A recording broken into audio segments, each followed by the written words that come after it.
वाले आप ही रहते हो। ओम अज्ञानतिमिरन्धस्य ज्ञानाञ्जनशलाकया चक्षुरुन्मिलितं येन तस्मै श्रीगुरवे नमः। श्रीचैतन्यमनोभीष्टं स्थापितं येन भूतले स्वयं रूपा सदा मह्यं ददाति स्वपदान्तिकं। वन्देऽहं श्रीगुरो श्रीयुतापदकमलं श्रीगुरुं वैष्णवांश्च श्रीरूपं साग्रजातं सहगणरघुनाथान्वितं तं सजीवं सावधूतं सावधूतं परिजनसहितं कृष्णचैतन्यदेवं श्री राधा कृष्ण पादान सह गंडलिता श्री विशाखान्वितं च। नमः ओं विष्णुपादाय कृष्णपृष्ठाय भूतले श्रीमते भक्ति वेदांत स्वामी निति नामने। नमस्ते सरस्वती देवी गौरवाणी प्रचारणे निर्विशेष शून्यवादी पाश्चात्य सतारणे। नमो महावदन्याय कृष्ण प्रेम पदायते कृष्णाय कृष्ण कन्या नामने गौरवशे नमः। हे कृष्ण करुणा सिंधु दीनबंधु जगतपते गोपेशा गोपिका कांता राधा कांत नमस्तुते। तप्त कांचन गौरांगी श्री राधे वृंदावनेश्वरी वृषभानुसुते देवी प्रणमामि हरिप्रिये। वंशाकल्पतरुभ्यश्च कृपा सिन्धुभ्यैव च पतितानां पावनेभ्यो वैष्णवेभ्यो नमो नमः। जय श्री कृष्ण चैतन्य प्रभु नित्यानंद श्री अद्वैत गदाधर श्रीवासादि गौर भक्तवृंद। हरे कृष्णा कृष्णा कृष्णा हरे हरे, हरे राम राम राम हरे हरे।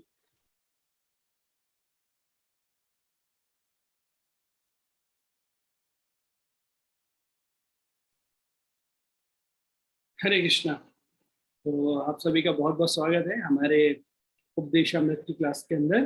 तो हमारे भक्ति शास्त्री का जो कोर्स चल रहा है उसमें जो यूनिट है हमारी यूनिट 5 और उसमें जो किताब हरे कृष्ण कपिल मुनि प्रभु। यस प्रभु जी। तो मैं अभी मंदिर में हूँ तो मैं ऐसे ही सुन रहा हूँ, मतलब मैं फोटो नहीं मेरा डाला। कोई बात नहीं। तो हम यूनिट 5 नेक्टर ऑफ इंस्ट्रक्शन के अंदर जो हमारी लास्ट ये वर्सेस हैं, वर्स नंबर 8, 9, 10 और 11 आज हम डिस्कस करने वाले हैं।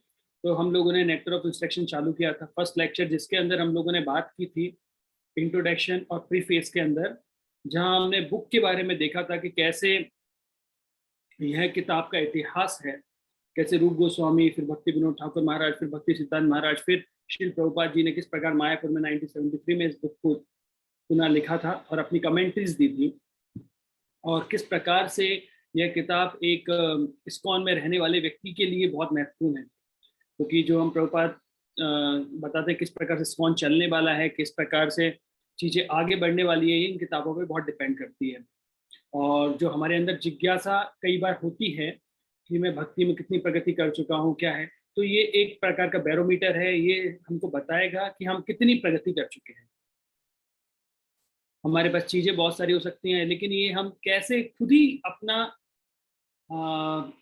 आंकलन कर सकते हैं कि भाई मैं कितना आगे बढ़ चुका हूँ भक्ति में, क्या मेरा एटीट्यूड है। तो हर चीज के ऊपर नेक्टर ऑफ इंस्ट्रक्शन काम करती है। फिर हमने रूप गोस्वामी के बारे में भी देखा था, किस प्रकार रूप गोस्वामी है, सिद्ध रूप में कैसे हैं और उन्होंने कैसे लिखा। सठ गोस्वामी का हमारे जीवन में क्या महत्व है, जैसे हम लोग बोलते हैं हम रूपानुगा हैं, अर्थात हम सभी लोग रूप गोस्वामी के फॉलोअर्स हैं। और उन्होंने जो मुख्य कार्य महाप्रभु ने सौंपा था उसमें से एक कार्य था कि वह ग्रंथ की रचना करें, क्योंकि महाप्रभु ने केवल शिक्षाष्टकम के 8 श्लोकों के बारे में लिखा था। वैसे वो 8 श्लोक में से अगर थोड़ा सा भी एक लाइन भी समझ में आ जाए तो हमारे जीवन पूर्णता की तरफ जाएगा, क्योंकि महाप्रभु ने हर सारा ज्ञान सब चीज उसके अंदर रख दी है। लेकिन उसको वापिस और भी बहुत सारी चीजों के बारे में देख के, हम कलयुग के लोगों को देखकर हमारी जो स्मृति लेवल है और जो हमारी चीजें हैं वो बहुत कम होती हैं, तो उसको देखकर गोस्वामी लोगों ने हमारी अंडरस्टैंडिंग के अकॉर्डिंग, जैसे इसे बोलते हैं हाफ च्यूड फूड, अर्थात आधा खाया चबाया हुआ भोजन। जैसे चिड़िया अपने बच्चे को जब खिलाती है तो पता है कि बच्चे छोटे छोटे चबा नहीं पाएंगे, तो आधा चबाती है, चबाने के बाद बच्चों को देती है। तो ये सब कुछ हमारे गोस्वामी ने किया। फिर श्रील प्रभुपाद जी की कृपा से उन्होंने और भी उसे मधुर बना दिया, सुख मुखा द्रव सभितम। तो श्रील प्रभुपाद जी ने अपनी कमेंट्री देखे और उसे मधुर बनाया। तो हमने श्लोक नंबर 1 के अंदर देखा था कि 6 प्रकार के वेगों को कैसे नियंत्रित कर सकते हैं, और जो व्यक्ति इन वेगों को नियंत्रण कर लेता है वह किस प्रकार से सारे पृथ्वी पर शिष्य बनाने के योग्य हो जाता है। फिर श्लोक नंबर 2 के अंदर हमने देखा था 6 प्रकार की चीजें होती हैं। वे 6 प्रकार की चीजें क्योंकि भक्ति में अनुकूल भाव पैदा करती हैं। अगर हम इन चीजों को नहीं छोड़ेंगे, जैसे हमने स्टार्ट किया था अत्याहार प्रयास से प्रजल्पो नियम आग्रह, सब पता है श्लोक, तो इन चीजों से चालू किया था। अगर ये चीजें हम लगातार करते रहेंगे तो भक्ति में हमारी जो भक्ति लता है वो सूख जाएगी और धीरे धीरे करके हमारी भक्ति नष्ट हो जाएगी। इसलिए हमें क्या करना पड़ेगा, चीजें छोड़ना पड़ेगा। इसके बाद हमने देखा था श्लोक नंबर 2 के अंदर कि अनुकूल भाव से भक्ति, अर्थात 6 प्रकार की अनुकूल चीजें हैं जिन्हें करने से हमारी भक्ति में प्रगति होगी। तो हमने वहां पे देखा था, उससे निश्चय धैर्य से इस श्लोक के बारे में विवरण हमने किया था और उनके करने से कैसे भक्ति में प्रगति होती है। तो श्लोक नंबर 3 तक ये हमारा हो गया था। श्लोक नंबर 4 के अंदर हमने देखा था कि मान लीजिए आप भक्ति कर रहे हैं, तो भक्ति के अंदर भी भक्तों जो उनकी भक्ति रहती है वो डिपेंड करती है भक्तों के साथ उनके संबंध कैसे हैं। हमारे हृदय में एक भक्त का दूसरे भक्त के प्रति कैसा भाव है। तो ये इसलिए 6 प्रकार के जो प्रीति लक्षण रूप गोस्वामी ने बताए थे, ददाति प्रतिगिन्नाति, ये श्लोक की हमने वहां पे विवेचना देखी थी कि कैसे हम एक दूसरे के प्रति बुला सकते हैं और ये हमारे मनोभाव होने चाहिए। फिर श्लोक नंबर 5 के अंदर हमने देखा था कितने प्रकार के भक्त होते हैं, कनिष्ठ अधिकारी, मध्यम अधिकारी और उत्तम अधिकारी के बारे में देखा था। और देखा था कि हम कैसे कनिष्ठ अधिकारी, मध्यम अधिकारी और उत्तम अधिकारी के चीजों को देख पाए। फिर हमने इसके बाद श्लोक नंबर 6 में देखा था कि ये इनकी क्या क्या चीजें होती हैं, कैसे हम अपराध हमें नहीं करना चाहिए। अगर उनके शरीर में कोई विकार है या कोई भी चीजें हैं या एक्सीडेंटल कुछ हो जाती हैं चीजें, तो उनको निग्लेक्ट कर देना चाहिए। एक हमारा मनोभाव कैसा होना चाहिए, साधु के प्रति मनोभाव हमारा कैसा होना चाहिए, ये हम लोगों ने श्लोक नंबर 6 में देखा था। फिर श्लोक नंबर 7 के अंदर हम लोगों ने हरि नाम के महत्व को समझा था कि हरि नाम कौन जप सकता है, किस क्या योग्यता मीन्स हरि नाम के अंदर क्या क्या होता है और हरि नाम की जप करने से हमें क्या लाभ प्राप्त हो सकते हैं। तो वो डीपली हमने श्लोक नंबर 7 में देख लिया था। तो अभी तक जो लोग लगातार क्लास में आ रहे हैं उनको मैं धन्यवाद देना चाहूँगा और ये बताना चाहूँगा कि अभी तक वैदिक भक्ति के बारे में बात चल रही थी हमारी, और अब जो स्टार्ट होगी श्लोक नंबर 8, 9, 10 में वो भाव भक्ति और राग भक्ति के बारे में बात होगी। तो अगर जो पहले नहीं समझ पाए हैं तो ये समझना और मुश्किल होगा, और मैं भी एक अयोग्य कैंडिडेट हूँ ये राग भक्ति को एक्सप्लेन करने के लिए। वो भी मैं आपको बता देता हूँ पहले ही, है ना, कि राग भक्ति इसलिए आप देखेंगे वहाँ जो श्लोक, इसलिए ने श्लोकों को छोटे छोटे हमको पैराग्राफ में कवर करना होता है। लेकिन वैदिक भक्ति का जब अच्छा ज्ञान होता है व्यक्ति को, तभी वो राग भक्ति को समझने के योग्य होता है। तो अगर हमने पिछले 7 श्लोक अच्छे ध्यान से समझे हैं तो 8, 9, 10 हम आराम से समझ पाएंगे। लेकिन अगर वो नहीं क्लियर हुए हैं तो राग भक्ति तो फिर हमारे ऊपर से जाने वाली है ना। तो अभी हम यहाँ पर वैदिक भक्ति के बाद भाव भक्ति और राग भक्ति के बारे में देखेंगे, रागानुभक्ति कैसे होते हैं। और मैंने आपको बताया था कि श्लोक नंबर 1, 2, 3 हमें साधु संघ के सबसे पहले अधो श्रद्धा के बारे में बताया था। श्लोक नंबर 4, 5, 6 में साधु संघ के महत्व के बारे में बताया था। तो श्लोक नंबर 7 में बाकी के 4 चीजें उसमें कवर की गई थी। अब जो ये श्लोक है इनके अंदर हम भाव प्रेम के अंदर बात करेंगे। नवदा भक्ति की जो चीजें हैं, रुचि, आसक्ति, भाव, प्रेम, तो अब इतने उच्च लेवल की चीजों के बारे में डिस्कशन होगा। तो ये हमारा अंतिम क्लास होगा नेक्टर ऑफ इंस्ट्रक्शन का, तो कृपया करके इसे ध्यान से समझिएगा, है ना। और जो डाउट्स हैं हम लोग लास्ट में भी ले सकते हैं और बीच में पूछना है बीच में पूछ सकते हैं, लेकिन ये चीजें क्योंकि बहुत उच्च लेवल की होती हैं तो इतना बता पाना मुश्किल होता है। तो मैं आपके समक्ष शेयर करता हूँ।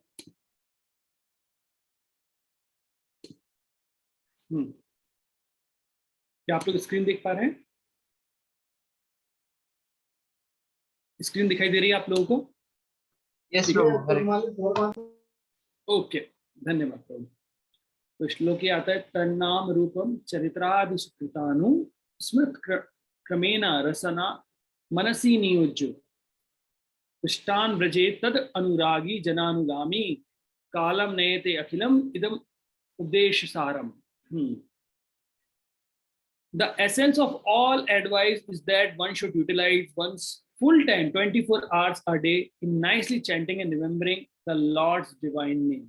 तो बता जा रहा है कि सभी चीजों का जो सार है, जो भी अभी तक हमने समझा है, सभी चीजों का सार केवल एक चीज है कि व्यक्ति को 24 घंटे भगवान के नाम गाना और भगवान को याद करने में बिताना चाहिए, 24 के 24 घंटे।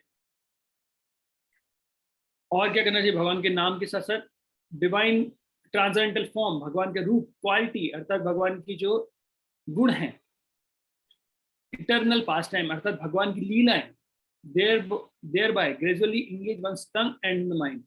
इस प्रकार से व्यक्ति को अपना जो उसकी जीभा है और उसका मन है वो भगवान की सेवा में लगाना चाहिए। तो धीरे धीरे क्या करना चाहिए? 24 घंटे, यही सार है जो भी आपने अगर समझा है तो ये कि व्यक्ति को 24 घंटे भगवान के नाम करना चाहिए और भगवान को याद करना चाहिए। In this way one should reside in Braj, Golok Dham, और इस प्रकार से व्यक्ति गोलोक वृंदावन धाम में रहेंगे। And serve Krishna under the guidance of the devotees, और व्यक्ति भगवान की सेवा करेंगे किसके निर्देशन में? भक्तों के निर्देशन में। One should follow in the footsteps of the Lord's beloved devotee and who are deeply attached to his devotional service. तो व्यक्ति को क्या करना चाहिए? भगवान के जो प्रिय भक्त होते हैं उनके पद चिन्हों का पालन करना चाहिए, और जो कि भगवान की सेवाओं से, डिवोशनल सर्विस से अर्थात भगवान की भक्ति से बहुत ही आसक्त रहते हैं। तो ये श्लोक में बता दिया गया है कि हमें किस प्रकार से भक्ति करनी चाहिए। नेक्स्ट इंस्ट्रक्शन वर्स नंबर 8 पे चलते हैं। तो मैं आपको यहाँ से ये चीजें बताता हूँ और इसके बाद हम लोग कुछ रीड हमको करना पड़ेगा और वहां से मैं आपको बताऊंगा, फिर ये आपको पीपीटी समझ में आएगी, अन्यथा आपको पीपीटी समझ में नहीं आएगी। तो ये माइंड मैप है जिसके थ्रू हम पूरे श्लोक को समझ सकते हैं किस पेज पे श्रील प्रभुपाद जी ने क्या क्या बताया है। और मैं आपको एक चीज बता देता हूँ, अगर आपको यहाँ पे कुछ समझ में भी नहीं आया तो कोई बात नहीं, क्योंकि नेक्टर ऑफ डिवोशन में ये सारी चीजें जो हम पढ़ने जा रहे हैं ये डीपली आने वाली है। और आप बहुत नेक्टर ऑफ डिवोशन के जो 19 चैप्टर पढ़ाए जाते हैं वो 19 के 19 चैप्टर में मोस्टली प्योर डिवोशन सर्विस के बारे में बताई जाती है। तो यहाँ पे केवल थोड़े से रूप में है, लेकिन वहां पर आप बहुत ही अधिक मात्रा में समझेंगे तो आपको बहुत सारी चीजें ज्यादा अच्छे तरीके से समझ में आएंगी। Since the mind may be one's enemy or one's friend, one has to train the mind become his friend. तो एक व्यक्ति के लिए उसका जो मन है वह दुश्मन भी हो सकता है और मित्र भी हो सकता है। तो व्यक्ति को क्या करना चाहिए? व्यक्ति को कोशिश करना चाहिए कि अपने मन को ट्रेन करना चाहिए, उसे प्रशिक्षण देना चाहिए जिससे वह उसका मन क्या हो जाए? उसका मित्र बन जाए। The Krishna consciousness movement is specially meant for training the mind to be always engage in Krishna's business. तो हमारा जो कृष्णा कॉन्शियसमेंट जो आंदोलन है, वो आंदोलन का मूल रूप है कि हम अपने मन को प्रशिक्षित करें, हम अपने मन को सिखाएं कि किस प्रकार से वह हमेशा ही भगवान की सेवा में लगा रहे। पेज नंबर 73 में श्रील प्रभुपाद जी ने ये हमें बताया है। देखिए यहाँ पे भी हाउ टू ट्रेन माइंड, यहाँ पे रिफर लिखा हुआ है। देखिए मैंने जो मेरा कर्सर आपको समझ, how to train it, refer NOD PP, page number इतना। तो एनओडी में मोस्टली ये सारी चीजें दी होती हैं। और ये बीआरएस मतलब भक्ति रसा में सिंधु, बीआरएस मतलब भक्ति रसा में सिंधु। तो पूरा ये भक्ति रसा में सिंधु के बारे में ही से ही लिया गया है। अब इस श्लोक का मेन है व्हाई वी ट्रेन माइंड, हमें हमारे मन को प्रशिक्षित क्यों करना है। अच्छा, प्रशिक्षित करने से पहले मुझे बताइए, प्रभुपाद जी ने लिखा है हमारे मूवमेंट का ये मेन एम है ना, स्पेशली ट्रेनिंग द माइंड, ये हमारा मेन बिजनेस है। तो इस्कॉन के 7 प्रिंसिपल्स होते हैं। आप लोगों को पता है इस्कॉन के 7 प्रिंसिपल्स क्या होते हैं? क्या आपने देखा है श्रील प्रभुपाद जी ने 7 प्रिंसिपल्स दिए हैं? लीलामृत में मेंशन, लेकिन याद नहीं है। अच्छा ठीक है, तो ये ध्यान रखिएगा 7 प्रिंसिपल ही बहुत एसेंशियल होते हैं। मैं उस पर क्लास नहीं दूंगा क्योंकि पूरी क्लास उसी पे हो जाएगी और हमारा ये नहीं होगा। तो ये 7 प्रिंसिपल्स हमें इस्कॉन के समझने चाहिए। एक जो इस्कॉन का भक्त है, जो दीक्षित भक्त है, उसे जानना चाहिए श्रील प्रभुपाद जी क्या कहना चाहते हैं। जैसे श्रील प्रभुपाद जी ने उसमें बोला सिस्टमेटिकली कृष्णा कॉन्शियसनेस मूवमेंट का प्रीचिंग करना, अर्थात प्रभुपाद जी कभी नहीं चाहते थे कि हम हौच पौच में काम करें, है ना। वो सिस्टमेटिकली हर व्यक्ति को प्रशिक्षित करना चाहते थे, हर काम सिस्टमेटिकली चाहते थे। तो उन्होंने इस्कॉन के जो 7 मेन प्रिंसिपल हैं उसके ऊपर बताया है।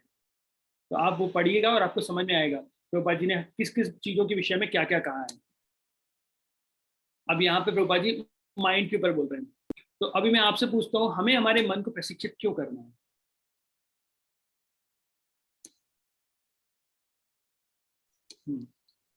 क्योंकि अनियंत्रित मन से हम अपने जो गोल है उसको अचीव नहीं कर पाएंगे। करेक्ट करेक्ट, अनियंत्रित मन के द्वारा गोल अचीव नहीं हो सकता, बिल्कुल सही है प्रभु जी। और कोई? प्रभु जी, मन हमेशा वही करना चाहते जो उसका इच्छा रहती, भले वो सही हो या गलत हो। तो हम अगर मन को मतलब डिसिप्लिन लाना बहुत जरूरी है हमारी भक्ति लाइफ में, वो जरूरी है हमें, भले ही पहले वो मतलब बोरिंग लग सकता है या इंटरेस्ट नहीं है, इसलिए प्रशिक्षित करना जरूरी है। बिल्कुल सही बात है। एक्चुअली मन हमारे बारे में सुनता ही नहीं है, और वो क्या होता है, मन अपने अनुसार ही कार्य करता है। बिल्कुल सही है। तो माता जी सही बोलनी, चाहे बोरिंग लगे कुछ करे, लेकिन करना चाहिए। जैसे दवाई जो खाते हैं हम लोग, किसको खाना अच्छा लगता है? लेकिन औषधि जो होती है वो अच्छा और बुरे लगने के लिए नहीं होती, वह रोग से हमारी रक्षा करे उसके लिए होती है। तो माता जी सही कहा कि बोरिंग लगे या ना लगे हमें करना चाहिए, बहुत अच्छी बात है। और कोई कुछ और बताएंगे?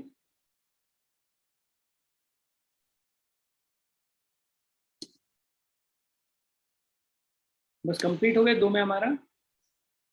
It is a good servant but a bad master. Correct कर ये मन का तरीका होता है भाई, वो बहुत अच्छा सर्वेंट हो सकता है लेकिन बहुत बेकार मास्टर बन जाएगा। बिल्कुल सही है। और कुछ? मन की जो प्रॉम्प्टिंग है, अगर हम उसको कंट्रोल नहीं करके एग्जीक्यूट करेंगे तो हमारे सराउंडिंग्स में जितने भी सारे सिचुएशन है सब मतलब बिगड़ जाएंगे। तो जो भी कुछ फेवरेबल चीजें सब मतलब डिफिकल्टीज क्रिएट कर देंगे हमारे। करेक्ट करेक्ट करेक्ट, बहुत सही प्रभु जी। भाई मन हमें बहुत सारी। और प्रभु जी, एक और चीज है कि हम मतलब मनुष्य लाइफ में ही हम मन को कंट्रोल कर सकते हैं, सेंसेस को कंट्रोल करने का पावर हमारे ही पास है। एनिमल लाइफ में हमारे पास नहीं रहता है, तो फिर इसलिए हमें मन को कंट्रोल करना चाहिए, क्योंकि फिर ताकि हम हायर गोल की तरफ देख सकें। बहुत सही बात है, सही बात है। ये दुर्लभ जीव मानव देह हमें प्राप्त हुआ है, तो हमें इसमें हम कर सकते हैं। देखिए, मैं आप लोगों से बोलूंगा मन के बारे में आप और रीड कीजिएगा, क्योंकि बहुत जरूरी है इन चीजों को जानना। क्योंकि भगवान भगवद्गीता में बार बार बोलते हैं, मैंने आपको बोला था, मन मना मत भक्ति। भगवान बार बार बोल रहे हैं मन के द्वारा ही आप भक्ति कीजिए। हर जगह से, इवन छोटे बच्चों को भी मम्मी पापा यही बोलते, बेटा मन लगा के पढ़ाई करना। क्योंकि ये जो मन होता है, अगर ये ऐसा ऐसा बोलते हैं, हम वहां हैं जहां हमारा मन है ना। मान लीजिए हम क्लास में बैठे हैं लेकिन हमारे मन में चल रहा है कि कहीं और के बारे में। भक्त हैं तो उनके मन मंदिर में भी घूम सकता है, अरे हम यहाँ प्रवचन सुन रहे हैं, वहां पे नौका विहार चल रहा होगा किसी के मन में। और जो अभक्त है वो सोच रहा होगा मैं यहाँ बैठा हूँ क्लास सुन रहा हूँ, और जैसे मैं अभक्त हूँ, जैसे मेरे को लगता है कि भाई मैं यहाँ बैठा हूँ प्रवचन दे रहा हूँ, कोई अच्छी फिल्म देख रहा होगा, कोई अच्छे बाहर घूम रहा होगा, तो उसके मन में कुछ और चल सकता है। तो मन क्या होता है, उस तरीके से एक बंदर की तरह, जैसे बंदर के बच्चे को या बंदर को आप कभी एक जगह से प्यार से बैठते हुए नहीं देखेंगे, वो छलकून करता ही रहता है। तो हमारा मन भी वैसे ही करता है, और अनियंत्रित मन से हम भक्ति नहीं कर पाएंगे।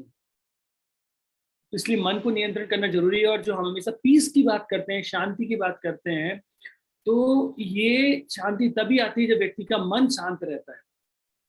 जैसे कई बार लोग बोलते हैं कि भाई सादा जीवन व्यतीत करना चाहिए। तो सादा जीवन क्यों व्यतीत करना चाहिए? सादा जीवन इसलिए व्यतीत करना चाहिए कि आप मन को उस तरीके से ट्रेन कर रहे हो।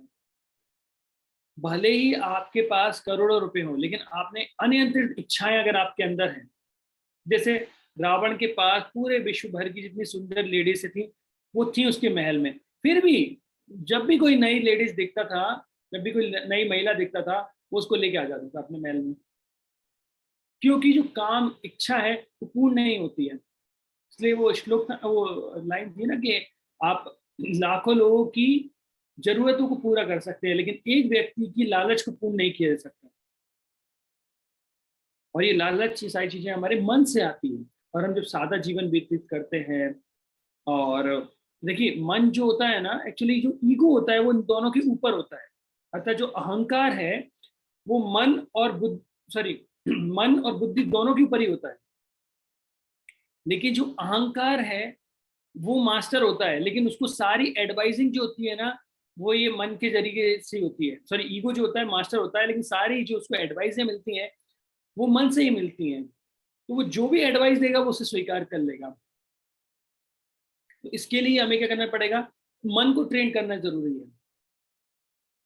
अगर कोई राजा बहुत ही अच्छा है, अच्छा कब होता है जब उसके जो मंत्री हैं, पंडित लोग हैं, ब्राह्मण लोग हैं, वो उसे अच्छी चीजें बता रहे हैं और उसके अनुसार कार्य कर रहे हैं। लेकिन राजा अगर भोगी है तो उसके मंत्री लोग भी वैसे ही पालन करेंगे। तो सारी इंद्रियों के जो स्वामी होते हैं वो हमारा मन होता है। हमारे मन जो है वो सभी इंद्रियों को कंट्रोल करता है। जब भी हम भगवत गीता के उस फोटो को देखते हैं जहां पर हम लोगों को बताते हैं कि भाई ये सारी इंद्रियां हैं और इनको जो एक व्यक्ति कंट्रोल कर रहा है, तो बुद्धि कंट्रोल तो कर रही है, लेकिन जो लगाम है वो लगाम क्या है, वो मन ही है। तो लगाम अगर टाइट पकड़े रहेंगे तो घोड़े भागेंगे नहीं इधर उधर, लेकिन लगाम ढीली पड़ गई तो सारे घोड़े इधर उधर भाग जाते हैं। तो इसलिए मन को नियंत्रण करना बहुत ही आवश्यक है।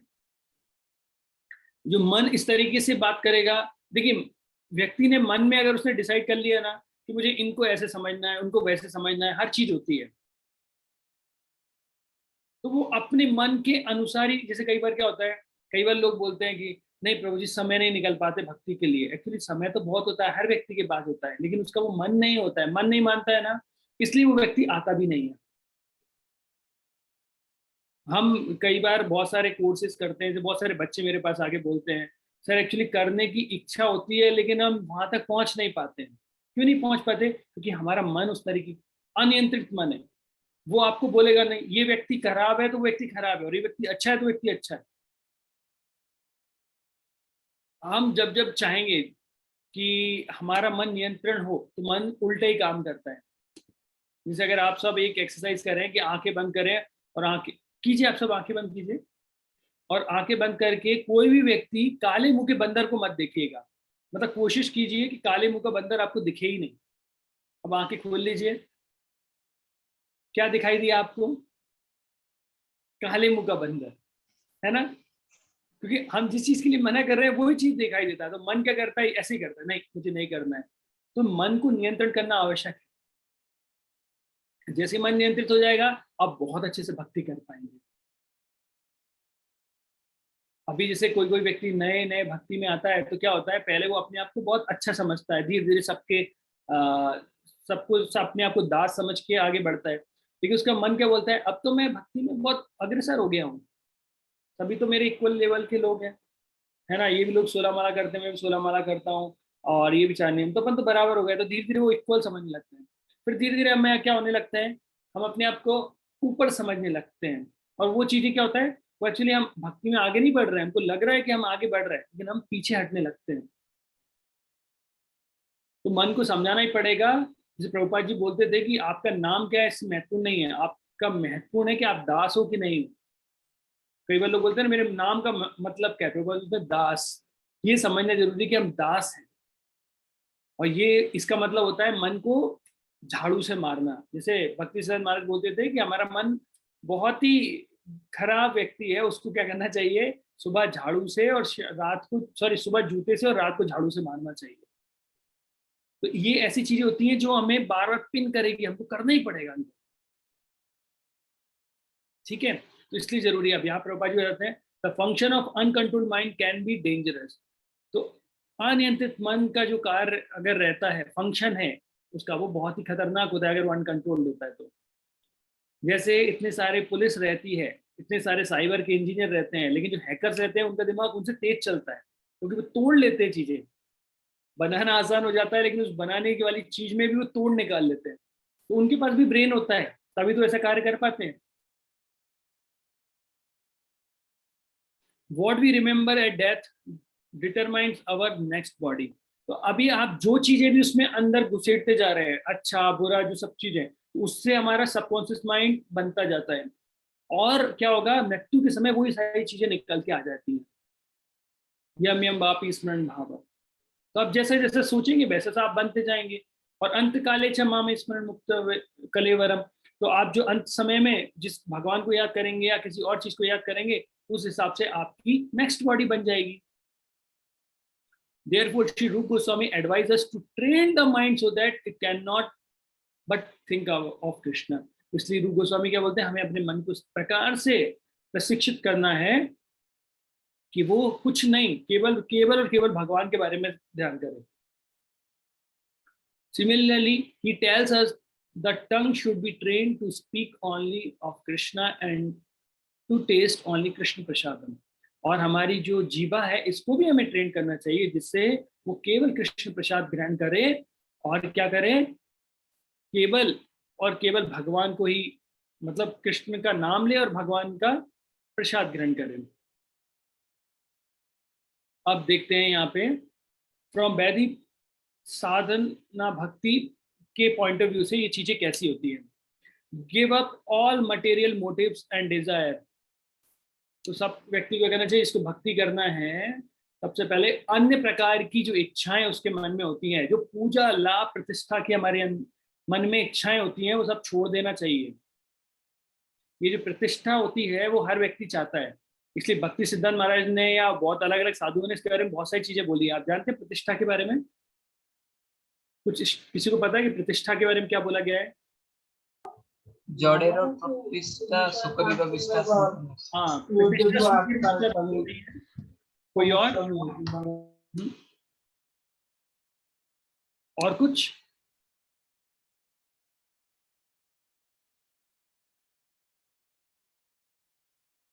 जैसे एक तुलना जैसे प्रभु जी ने बताई, प्रतिष्ठा सुकेर विष्ठा, सुकर के जो मल है उससे, उसके बारे में बताया गया है। अब भाई ये मल के बारे में क्या है, तो मल क्या होता है, इंसान का मल जो है खाने से पहले एक्चुअली अच्छी चीज थी, बाद में खराब हुई, लेकिन सुअर का जो मल होता है वो खाने के पहले भी मल था और उसके बाद भी मल ही है, इसलिए सुकेर विष्ठा बोला गया उसे। एक बताते हैं प्रतिष्ठा नारी सदा कुंवारी।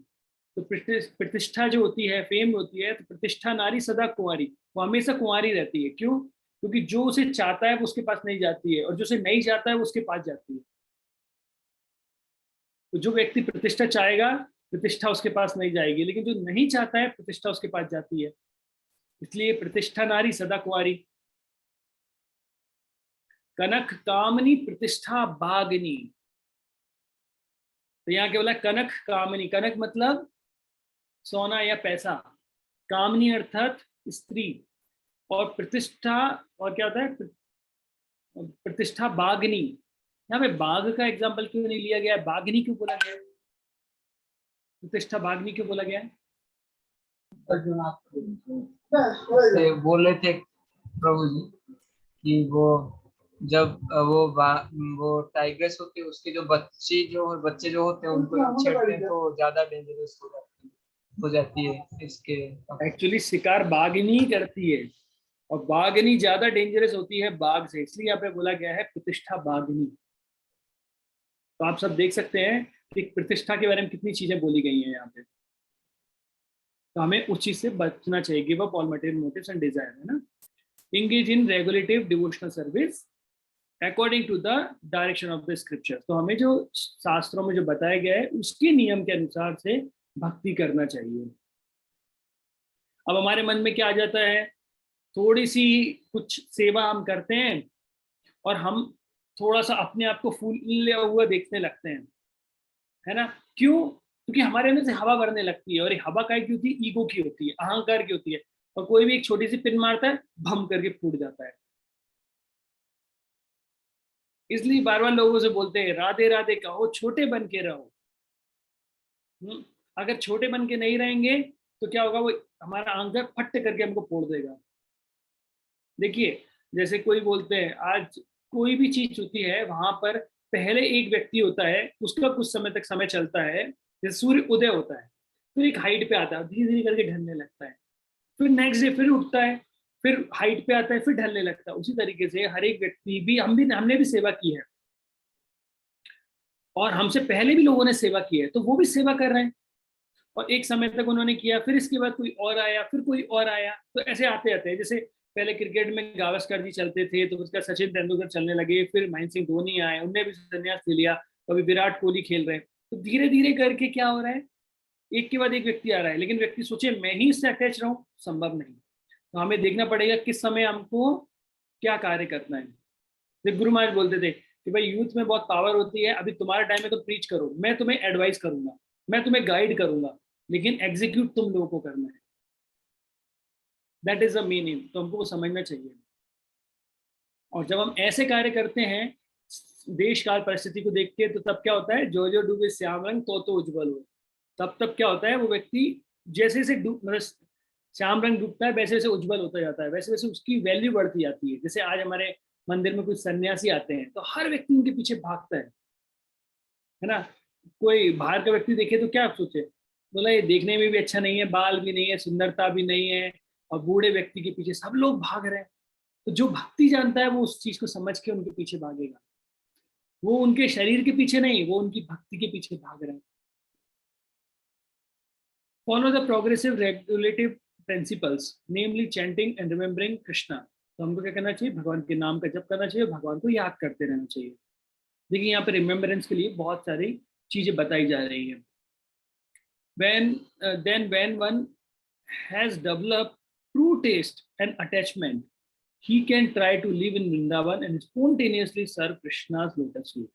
तो जैसे ही कोई व्यक्ति नाम के प्रति एक टेस्ट, उसको उसमें स्वाद आने लगता है और उसकी आसक्ति बढ़ जाती है भगवान के नाम के प्रति, ट्रू टेस्ट जैसे आपको मिलेगा, तब वो व्यक्ति कहाँ रह सकता है, वो वृंदावन में रह सकता है। और स्पॉन्टेनियस देवता स्वतः ही उसके हृदय से भगवान के चरण कमलों में सेवा करने की चीजें आ जाती है। टेक द पाथ ऑफ रागानु साधक भक्ति। तो ये रागानु जो साधना भक्ति को तरफ व्यक्ति बढ़ने लगता है। रागानु मतलब क्या है, राग है, स्पॉन्टेनियस भक्ति है वो। मतलब उसमें ऐसा नहीं है कि भगवान को प्रेम करना पड़ेगा। जैसे गोपियां बोलती हैं कि हमें कृष्ण को याद नहीं करना है, हम 24 घंटे कृष्ण को याद करते हैं, इसलिए भगवान ऐसा करते हैं, हम कृष्ण को कभी याद नहीं करेंगे, हमें कृष्ण से मतलब भी नहीं, हम कृष्ण के बारे में बात भी नहीं करेंगे, हमें कृष्ण। तो कुछ भी कर रही हैं लेकिन कृष्ण को ही याद कर रही है। हम कृष्ण को याद नहीं करेंगे, हम कृष्ण के बारे में बात नहीं करेंगे, हम कृष्ण के बारे में सोचेंगे भी नहीं, हम कोई लीला की वर्णन नहीं करेंगे, हम कुछ, लेकिन वो कृष्ण कृष्ण ही कर रहे हैं। तो वो स्पॉन्टेनियस लव अर्थात स्वतः लव उनके हृदय में है, और वो रागानुभक्ति होती है। हम लोग वैधि भक्ति करने वाले हैं, इसलिए हमें क्या करना पड़ेगा, विधि विधानों का पालन करना पड़ेगा।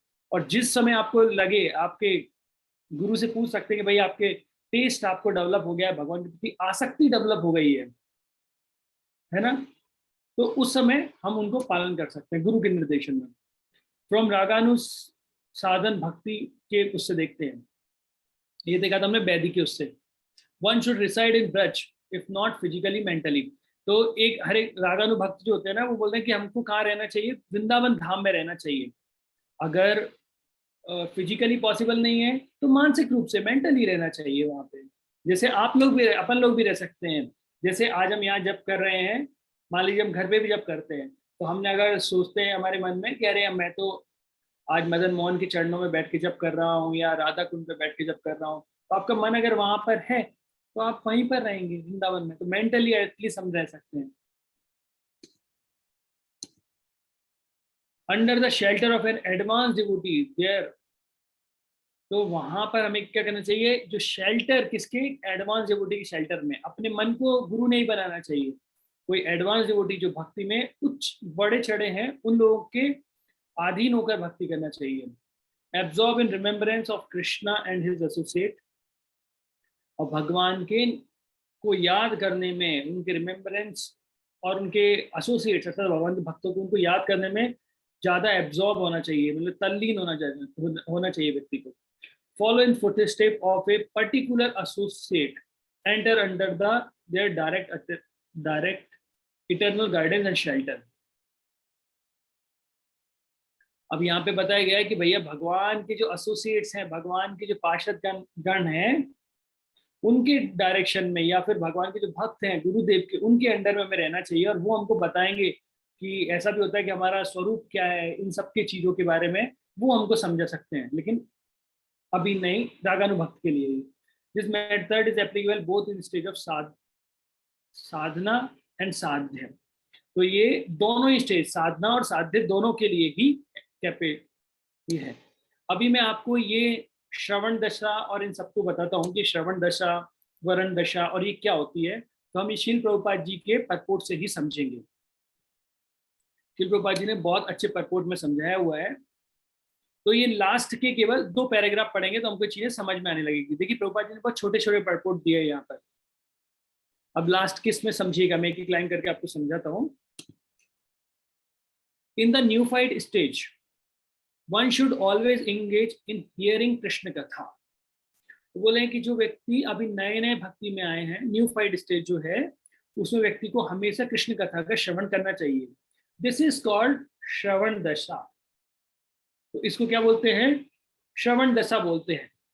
24 घंटे भगवान की मतलब हियरिंग करना, द स्टेज ऑफ हियरिंग। ठीक है, तो पहले श्रवण दशा समझ में आई सबको कि नए स्तर पे जब रहते हैं तो हमें भगवान की कृष्ण कथा करना चाहिए। अगर ये 2 पैराग्राफ आप अच्छे समझेंगे ना तो आपको पूरा समझ में आ जाएगा। प्रभुपाद जी ने बहुत अच्छे तरीके से समझाया। By constantly hearing the transcendental holy name of Krishna and hearing of transcendental form, quality and pastime, one can attain to the stage of acceptance called Varana Dasha।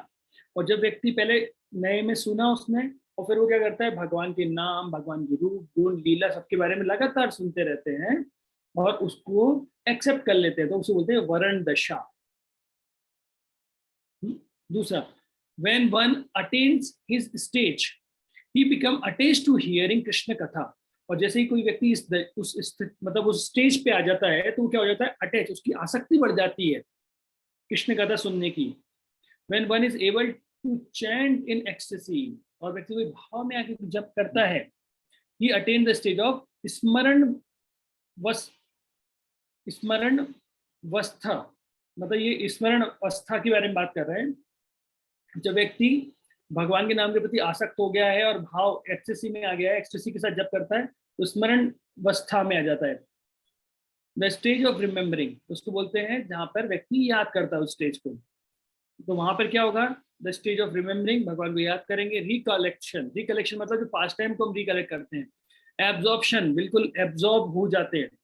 Absorb मतलब क्या, हम कथा सुन रहे हैं और बीच बीच में बार बार घड़ी देख रहे हैं, 8 बज गए, 8:30 हो गए, 9 हो गए, हमको तो बोला था 1 घंटा क्लास चलेगी, अभी 1.5 घंटा हो गया है। तो ये एब्जॉर्प्शन नहीं है। एब्जॉर्प्शन मतलब क्या, कथा सुन रहे हैं, जैसे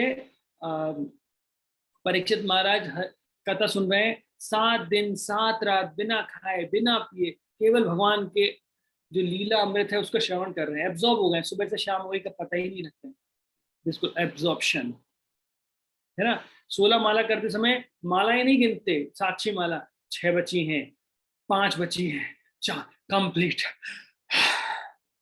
वो एब्जॉर्प्शन नहीं है। मतलब 16 कब हो गई, अरे अभी तो और मुझे करना है, 16 माला और करना है। प्रभुपाद जी बोलते हैं मिनिमम 16 राउंड। मेडिटेशन, ध्यान होना चाहिए हमारा, मेडिटेट होना चाहिए हरि नाम में। अब ऐसा नहीं हम माला करते जा रहे हैं और आसपास सब देख रहे हैं, ये भक्त तो सो रहे हैं जप में, है ना, हम तो हरिनाम कह रहे हैं, बहुत बताते हैं खुद सो रहे हैं, हम भी हरे कृष्णा कर रहे हैं, हम पास में फिर दूसरे व्यक्ति को देख रहे हैं, है ना, वो क्या कर रहे हैं, ये क्या कर रहे हैं। देखिए अगर वो भक्तों को आप देख रहे हो कि वो सो रहे हैं तो वो बंद आंख से सो रहे हैं, आप खुली आंख से सो रहे हैं, क्योंकि आप आपका काम क्या कर रहे हैं, आप भगवान पे फोकस होने की जगह आप वो भक्त माला कर रहे हो उसको ध्यान दे रहे हो, जबकि वो कार्य हमारा नहीं है। हमारा काम है स्पष्ट बोलना और ध्यान से सुनना भगवान का नाम, बस। तो ये मेडिटेशन नहीं। मेडिटेशन मतलब क्या, फुल अटेंशन से हम देखें। फिर कॉन्सेंट्रेट होना चाहिए, बिल्कुल भगवान के नाम के प्रति बोलते ना, वन टिप फोकस होना चाहिए उसमें। रिमेम्बरेंस, और भगवान के नाम को, लीलाओं को याद करना, स्मरण करना। And there are 5 item of progressive Krishna स्मरण। तो ये 5 ऐसे आइटम है, मोस्टली ये प्रोग्रेसिंग है एक्चुअली भगवान को स्मरण करने के, याद करने के। At first remembrance of Krishna may be interrupted eight interval.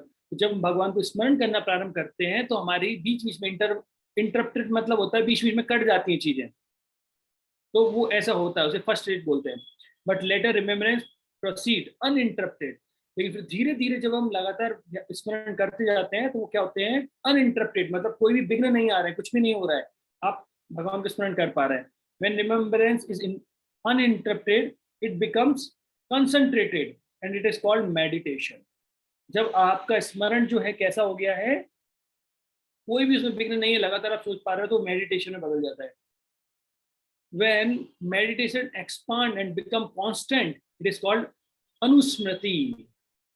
तो आपका जो मेडिटेशन है कैसा हो गया है, कांस्टेंट हो गया, आप लगातार आप भगवान को स्मरण कर पा रहे हो, घंटों घंटों आप बैठे हैं।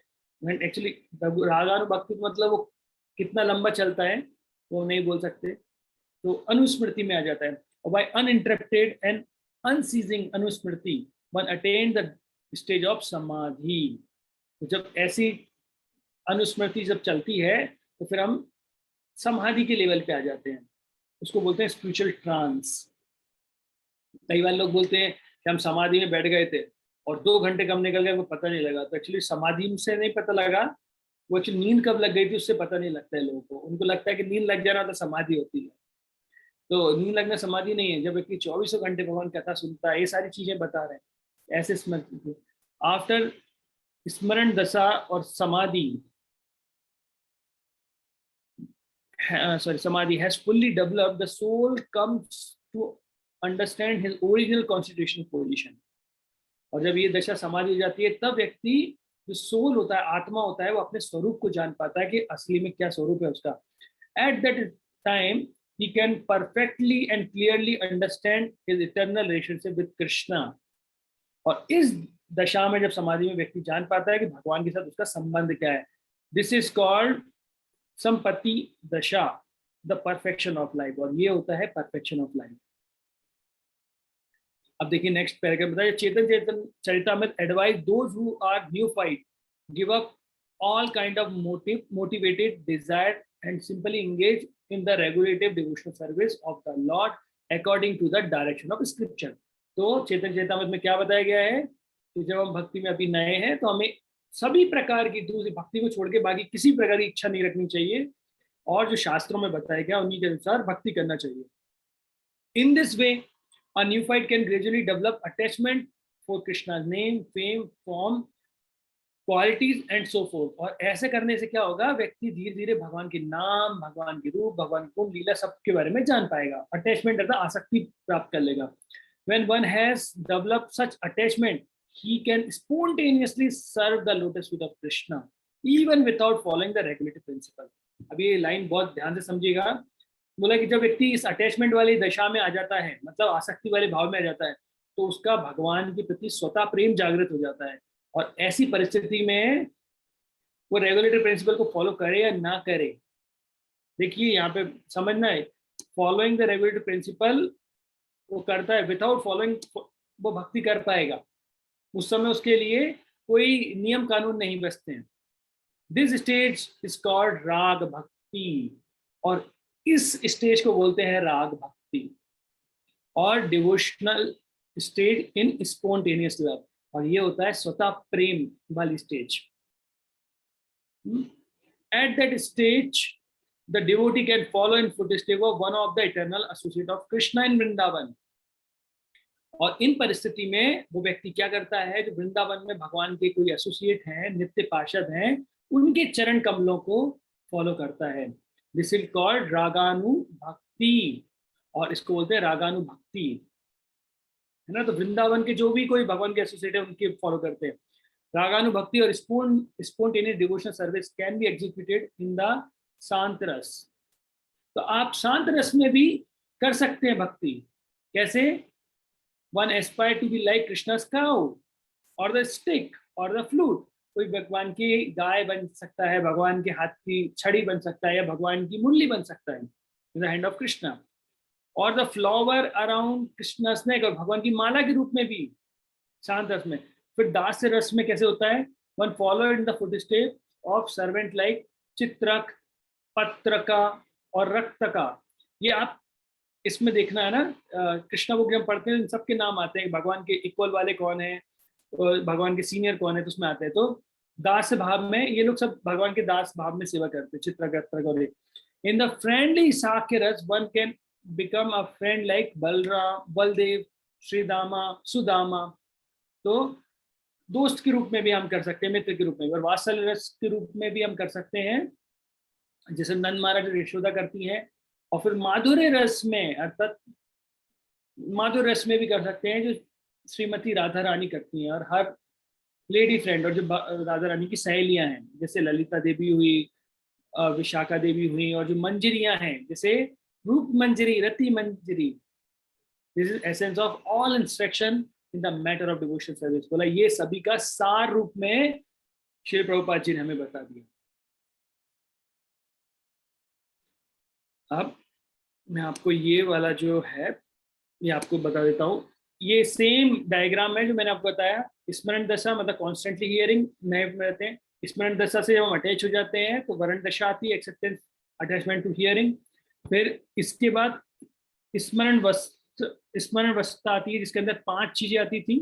आपने देखा, recollection, absorption, meditation, constant remembrance और स्पिरिचुअल ट्रांस, समाधि जिसको हम बोलते हैं। 5 चीजें थी जो हमने पढ़ी। फिर स्मरण, इसके बाद आती है समाधि, है ना, आपन्न दशा बोलते हैं इसको, और इसके बाद संपाति दशा।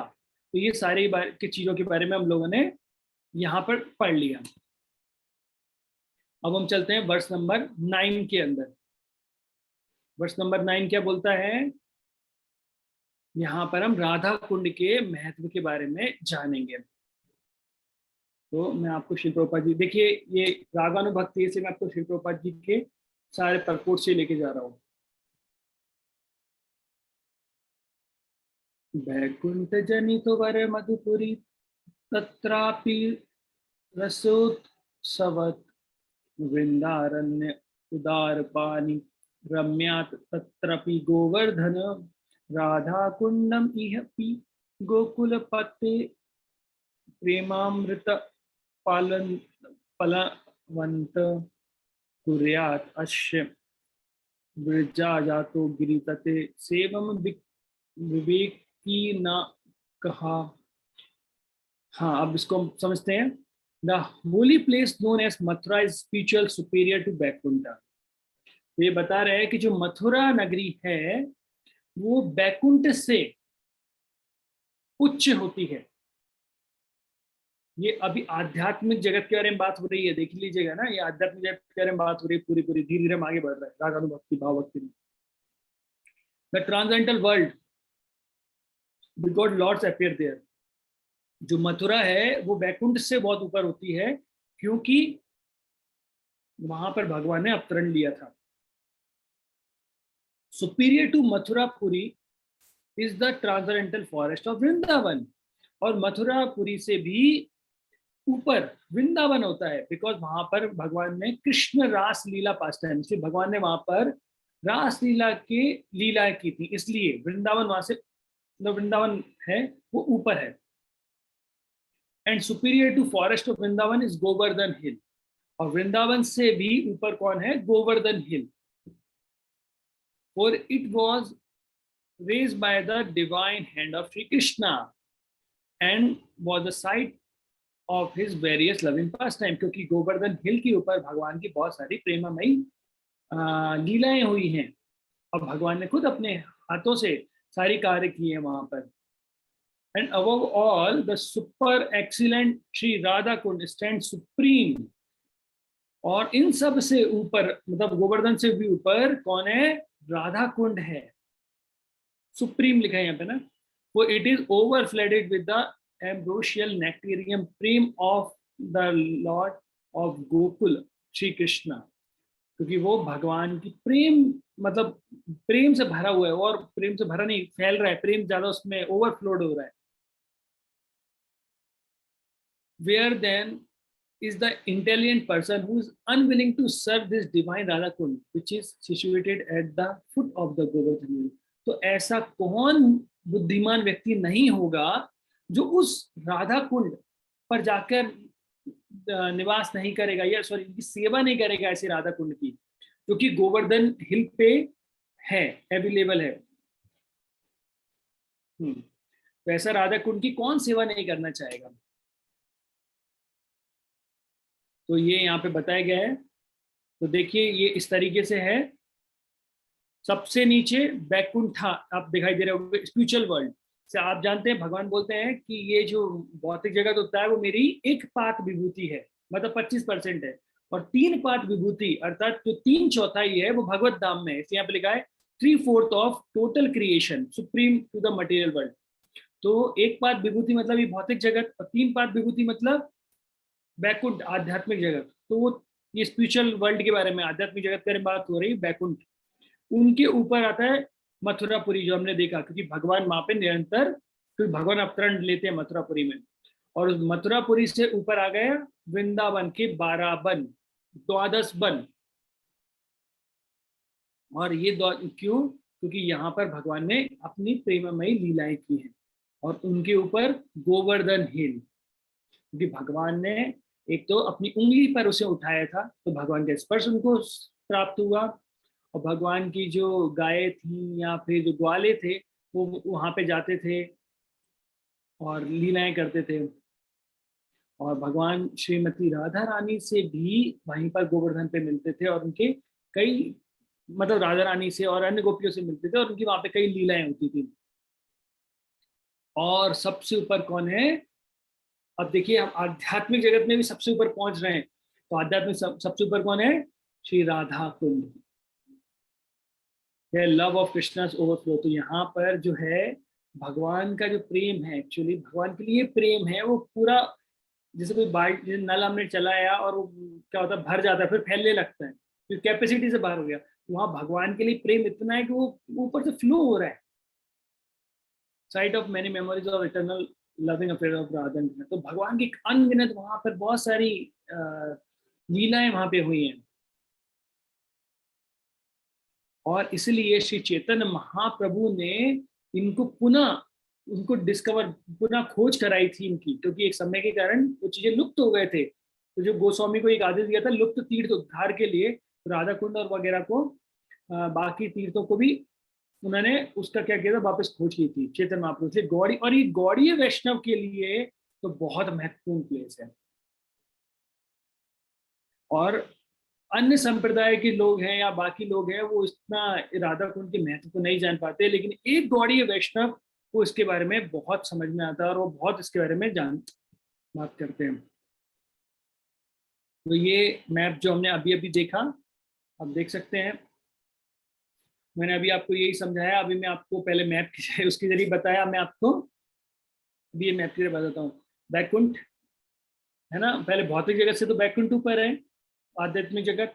और उसमें क्यों? क्योंकि भगवान ने वहां पे, क्योंकि स्पिरिचुअल वर्ल्ड है, 3 त्रिपाद विभूति है, और मटेरियल वर्ल्ड से ऊपर है।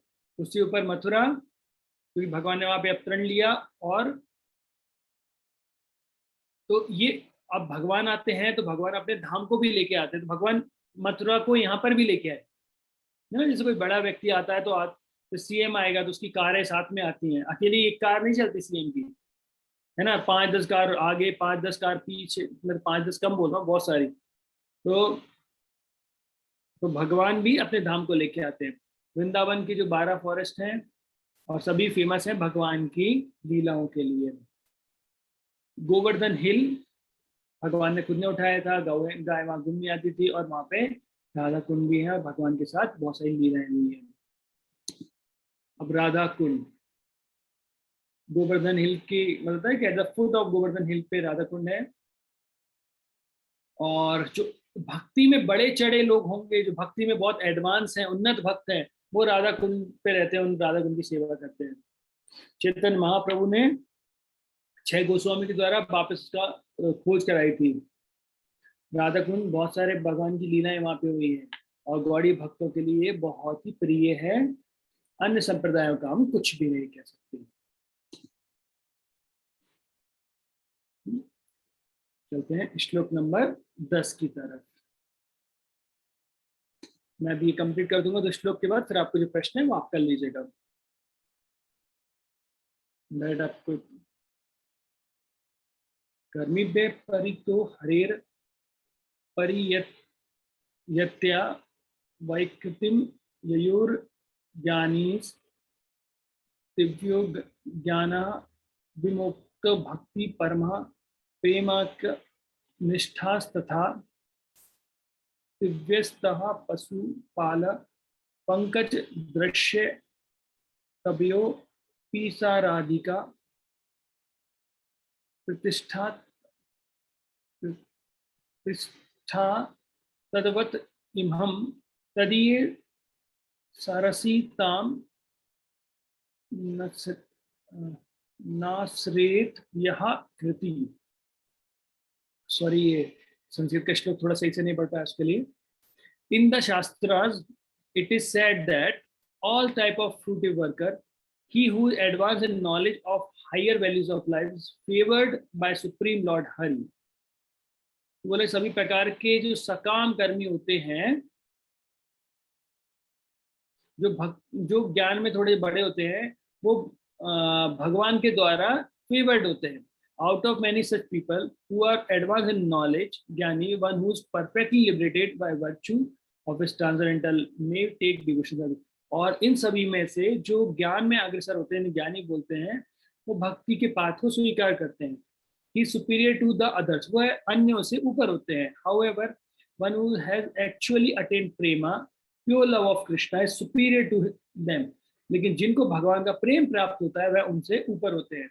The gopis are exalted above all the advanced devotees because they are always totally dependent upon Sri Krishna। और इसमें जो गोपियां हैं वो सभी से ऊपर हैं, सभी से ऊपर है, क्योंकि वे हमेशा ही भगवान में भगवान के ऊपर आश्रित रहती हैं। The transcendental cowherd boy among the gopis Shrimati Radha Rani is the most dear to Krishna. और जितनी भी गोपियां हैं उनमें श्रीमती राधा रानी जो है भगवान को अति प्रिय है। हर कुंड is as profoundly dear to Lord Krishna as most beloved of the gopis. और जिस प्रकार से श्रीमती राधा रानी भगवान को अति प्रिय है, वैसे ही राधा कुंड जो है वो भी भगवान कृष्ण को अति प्रिय है। Who then will not reside at Radha Kund and in the spiritual body surcharged with the ecstatic devotional feeling, अप्राकृत भाव। तो कौन ऐसा बुद्धिमान व्यक्ति नहीं होगा जो वहां पर राधा कुंड में रहकर उनकी सेवा ना करे और अपनी जो स्पिरिचुअली बॉडी सरचार्ज हो जाती है वहां पे एक्सटेसिक लव, मतलब भगवान की भक्ति से। Render loving service to divine couple Shri Shri Radha Govinda who perform their अष्टकली लीला। तो वहां पर रहकर कौन सेवा नहीं करना चाहेगा राधा गोविंद जी को, श्री राधा गोविंद जी को, जो वहां पे अपनी अष्टकली सेवा लीला दिखाते हैं। The eternal eightfold daily pastime indeed those who are execute devotional service on the banks of Radha Kund are the most fortunate people in the universe। भगवान के जो आठों पहर की जो eightfold daily pastime होते हैं, तो वो अष्टकली सेवा के बारे में बताया, अष्टकली लीला के बारे में। और जो लोग राधा कुंड के किनारे रहते हैं, बैंक मतलब राधा कुंड के जो किनारे पर रहते हैं, वो इस संसार के संसार नहीं, यूनिवर्स के सबसे भाग्यशाली व्यक्ति होते हैं और रहते हैं और वहां पे अपनी भक्ति करते हैं और राधा भगवान कृष्ण की सेवा करते हैं।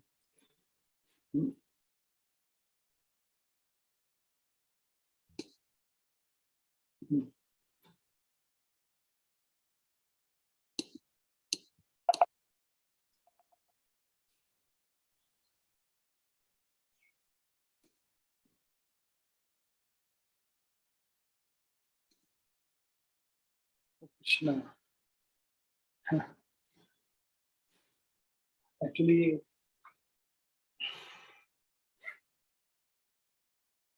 वर्स नंबर 10 था और वर्स नंबर 10 के अंदर ये जो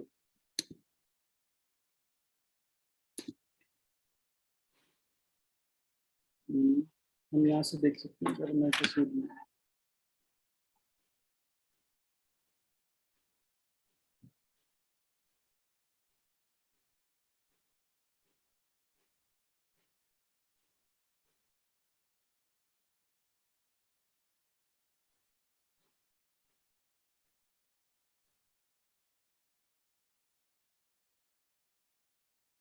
श्लोक नंबर 8,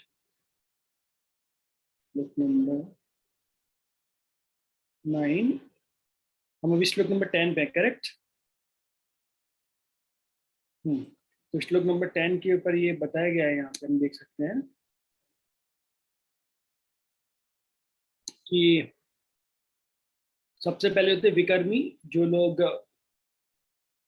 तो बिना ज्ञान के ही भक्ति, मतलब विदाउट वैदिक नॉलेज, मतलब जो शास्त्रों में दी गई चीजों को पालन ना करते हुए भक्ति करते रहते हैं और अप्रिशिएट नहीं करते भक्तों को, और फिर अगले जन्म में क्योंकि पाप पूर्ण कर्म करते हैं तो या तो निम्न कोटि के जो जीव होते हैं उनके यहाँ जन्म लेते हैं या कभी पेड़ बनते हैं, ऐसा कुछ रहता है। इन कर्मियों के ऊपर होते हैं, सॉरी विकर्मी के ऊपर होते हैं कर्मी लोग, जो क्या करते हैं, तो शास्त्र अकॉर्डिंग टू वैदिक नॉलेज के अनुसार काम करते हैं, विकर्मियों के ऊपर होते हैं। और वो लोग क्या होंगे, क्योंकि उन्होंने शास्त्रों के अनुसार काम किए हैं, साकर्मी हैं, तो इसलिए वो हायर प्लैनेट्स में जाते हैं। और लेकिन हमको पता है, क्योंकि अगर कोई व्यक्ति मतलब कि भगवत धाम को छोड़ के कहीं और जाता है तो क्या होता है, वो वापस कहाँ पे आ जाता है, मृत्यु लोक में वापस आ जाता है। तो मतलब बोलते हैं ना, छिन्ने पुण्य मृत्यु, मतलब जैसे व्यक्ति के पुण्य क्षीण होते हैं वैसे ही व्यक्ति क्या होता है, इस मृत्यु लोक में वापस आ जाता है। फिर जो ज्ञानीज होते हैं, फिर इसके बाद है ज्ञानी, मतलब इनको थोड़ा शास्त्रों का ज्ञान है, come to the platform knowledge, आत्म तत्व, वो धीरे धीरे आत्म तत्व के उसमें आते हैं और वो जानते हैं फ्रूटिव एक्टिविटी के बारे में कि भाई सकाम कर्म करने से क्या हमको प्राप्त होगा और कैसे हम उससे बन जाएंगे। तो वो कर्मी के ऊपर होते हैं, क्योंकि वो जानते हैं कि पुण्य करेंगे तो भैया आप पुण्य करेंगे तो हमें स्वर्ग मिलेगा या फिर और बड़ा स्वर्ग मिलेंगे, और जैसे ही हमारे पुण्य कंप्लीट हो जाएंगे तो नीचे आना पड़ेगा। तो वो जानते हैं ये वाली बात, unless take to devotion service still in अविद्या। लेकिन फिर भी वो क्या करते हैं, फिर भी कोशिश करते हैं एक्चुअली भक्ति करने की, लेकिन फिर भी अविद्या में ही रहते हैं। 7.19 कौन सा श्लोक है? अविद्या काम कर्म, सॉरी सुनाई नहीं दिया मुझे। अविद्या काम कर्म, करेक्ट। तो अब यहाँ पे आता है भक्ता। अब इसके बाद होते हैं, इनसे ऊपर होते हैं भक्त लोग। वो क्या करते हैं, devotional perform devotional service under regulated principle. तो भक्त लोग भक्ति करते हैं रेगुलेटेड प्रिंसिपल पे, मतलब यहाँ वैदिक भक्ति के बारे में बात हो रही है।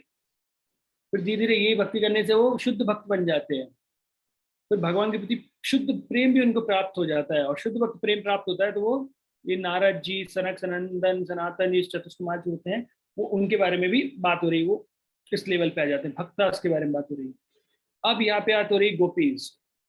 ओनली नो सेटिस्फाइंग कृष्णा, उनको केवल एक ही चीज पता है, वो क्या है, भगवान को कैसे संतुष्ट किया जाए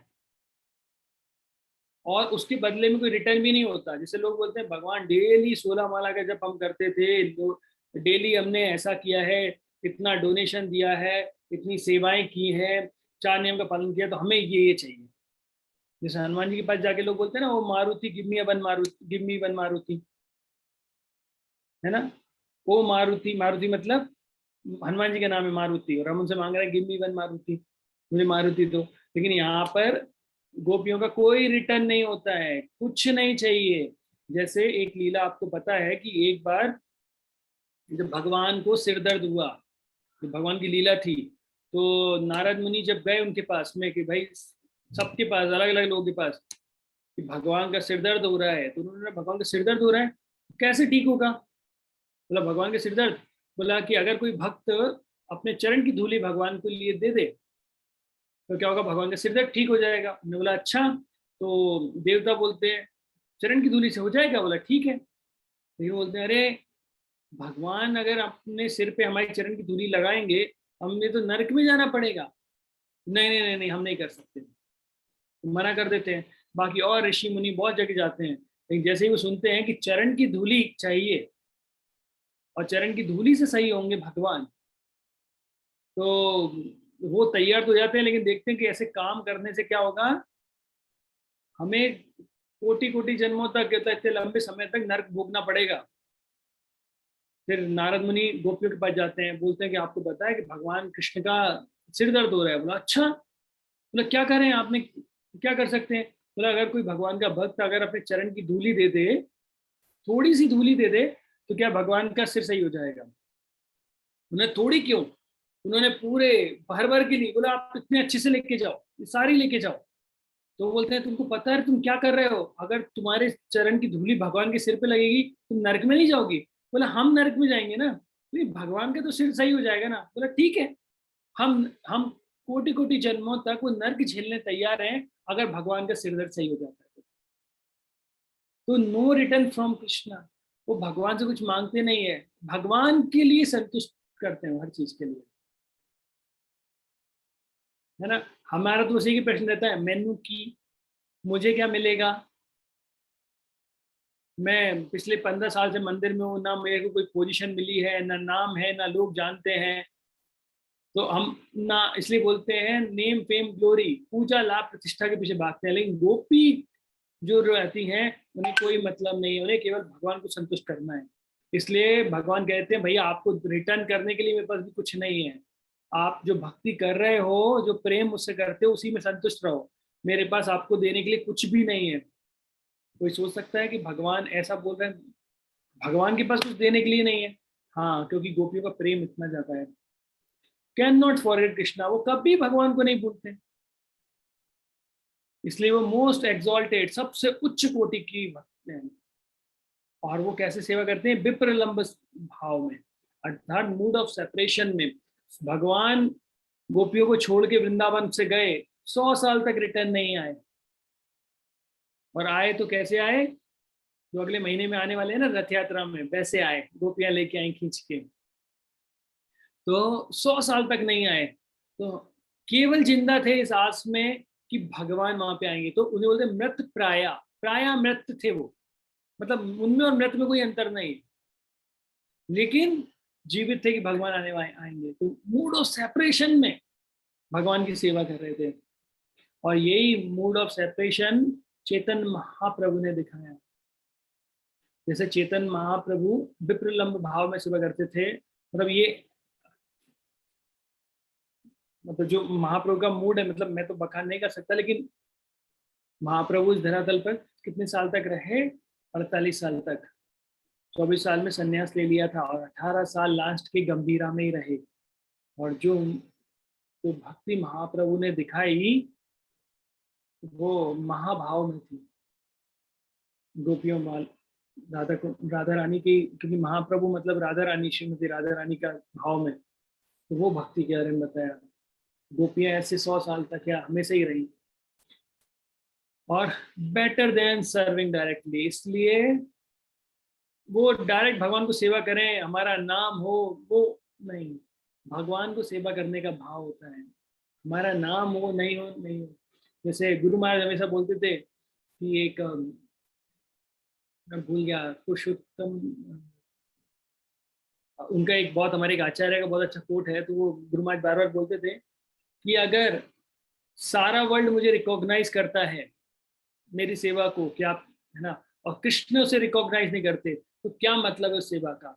लेकिन अगर कृष्ण ने मेरी सेवा को रिकॉग्नाइज कर लिया है, पहचान कर ली, और सारा वर्ल्ड मुझ पर थूकता है, तो क्या फर्क पड़ता है सारे वर्ल्ड का? भगवान ने मेरी सेवा स्वीकार कर ली है, भगवान ने समझ लिया है, तो हमें वो सेवा करनी चाहिए कि भगवान हमें देखे, ना कि ऐसी सेवा करनी चाहिए कि लोग आके बड़ाई करें कि अरे वाह प्रभु जी वाह, आप क्या प्रवचन करते हैं। ऐसा प्रवचन तो लगता ही नहीं, हमें तो ऐसा लग रहा था जैसे हम भाव भक्ति करना चालू कर दिए और भगवान का साक्षात्कार हो रहा है। श्रील प्रभुपाद जी प्रवचन देते थे, आप प्रभुपाद जी के इतने लेक्चर सुनिए, प्रभुपाद जी वही बोलते थे, we are not this body, we are soul, our only business to serve Krishna. क्यों? और जब कोई आके बोलता था प्रभुपाद जी हम राधा कृष्ण के पास टाइम सुनना चाहते हैं, प्रभुपाद जी बोलते हैं एक्चुअली मैं तो उसके लेवल का नहीं हूँ, मैं नहीं बता पाऊंगा।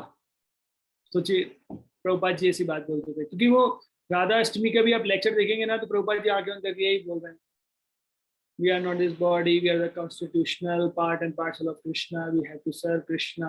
वो यहाँ पे नहीं बता रहे कि भाई राधा रानी जब हंसती हैं तो मोतियों के दांत, जैसे मोतियां चमकते वैसे उनके दांत चमकते हैं, उनकी सांस और नन जटिला कुटिला थी, ऐसी लीलाएं संभव नहीं।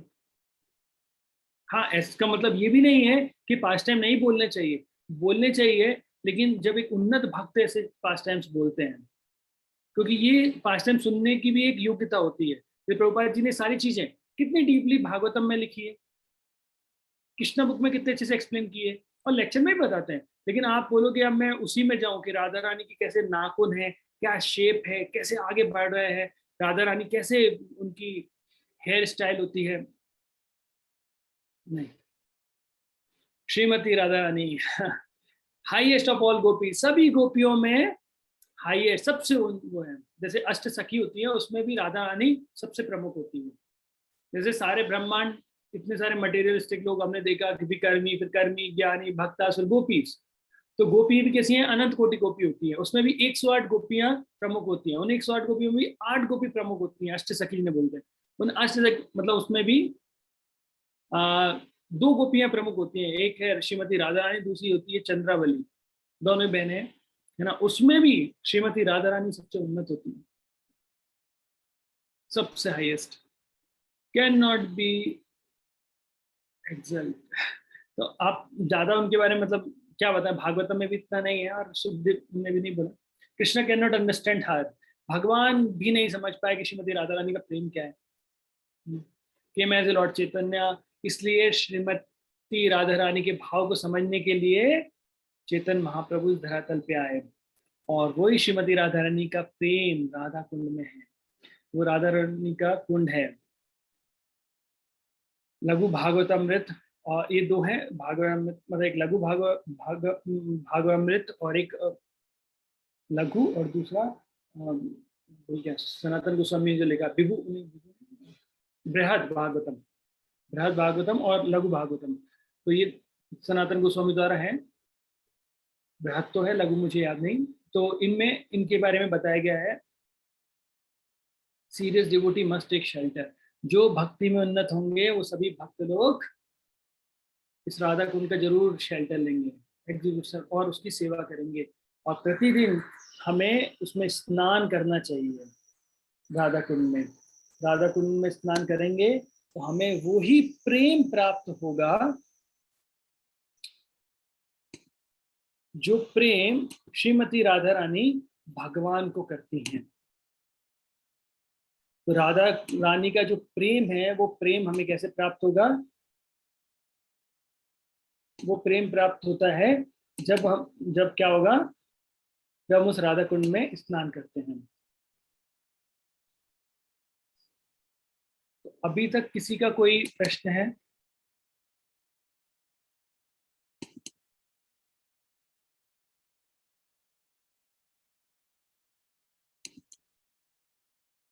क्या किसी का कोई प्रश्न है अभी तक?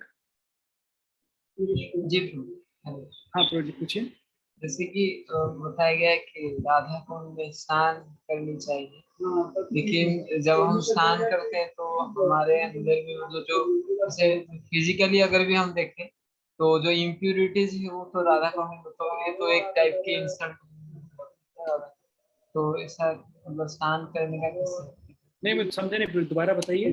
जैसे हम स्नान करने के लिए बोला गया है कि राधा कुंड में हमको स्नान करना चाहिए अगर हम प्रेम प्राप्ति करने जाते हैं, लेकिन जब हम स्नान करेंगे तो हमारे बॉडी के जो इम्प्यूरिटीज है जैसे कि पसीना वगैरह हो गया वो तो राधा कुंड में वो मिल गई ना, तो राधा रानी की तरफ से एक तरह देखे तो अपमान है, तो इसको कैसे समझे? नहीं प्रभु जी वो अपमान नहीं है, एक्चुअली आपका कहना सही है कि हम राधा कुंड में स्नान करते हैं तो हमारा पसीना और हो जाएगा, लेकिन जैसे सूर्य है प्रभु, सूर्य यूरिन को भी इवेपोरेट कर देता है, मतलब बाष्पीकृत कर देता है, और पानी को भी कर देता है। उससे सूर्य कभी दूषित नहीं होता है। यहाँ पे वहाँ पे राधा कुंड में स्नान करने का महत्व भी दूसरा है।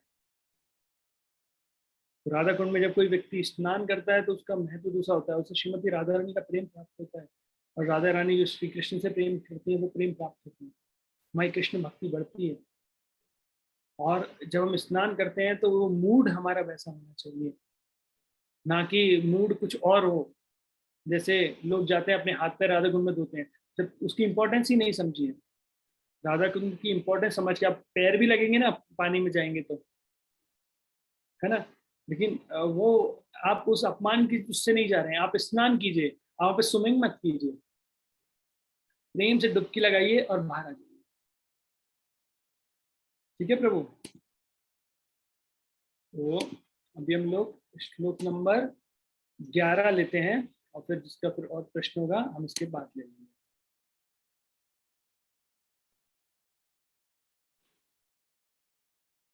कृष्ण से यो इच्छित प्रणय वासुकी प्रेयसी भयोपि राधा कुंडम चस्य मुनिरभि अभीतस प्राज्ञ एव विविधाई यत् प्रतिष्ठिर अपि आलम असुलभम किम पुनर्भक्ति भाजम तत् प्रेमादम सकृत अपि श्रेया स्नतर अभिष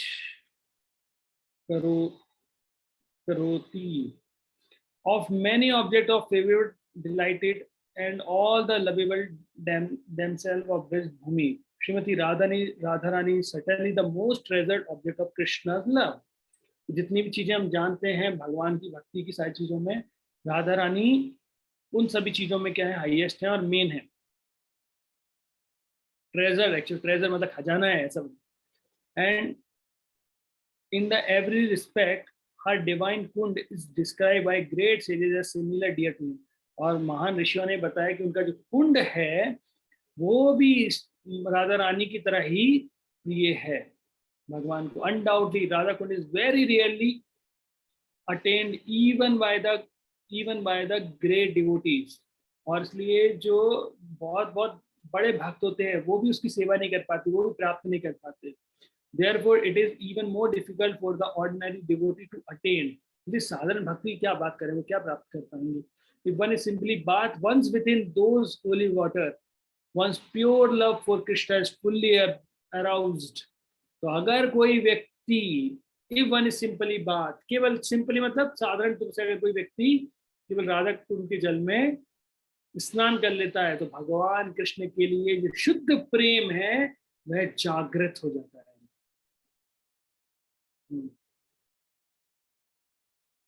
अब यहाँ पे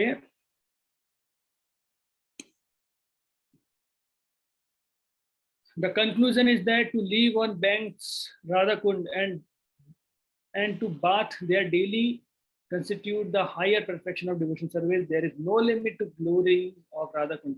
बोला कि सभी चीजों का जो सार है कि राधा कुंड के किनारे अर्थात बैंक पे रहना चाहिए और वहां पर प्रतिदिन नहाकर मतलब राधा कुंड में स्नान करके जो हायर परफेक्शन भक्ति के सबसे उन्नत चीजें प्राप्त कर सकते हैं आप सेवा करते हैं। और राधा कुंड की अनगिनत महिमा है, उन्हें मतलब उसकी कोई लिमिट नहीं है, कोई सीमा नहीं है। Why Radha Kund is so exalted, क्यों राधा कुंड सबसे ऊपर है?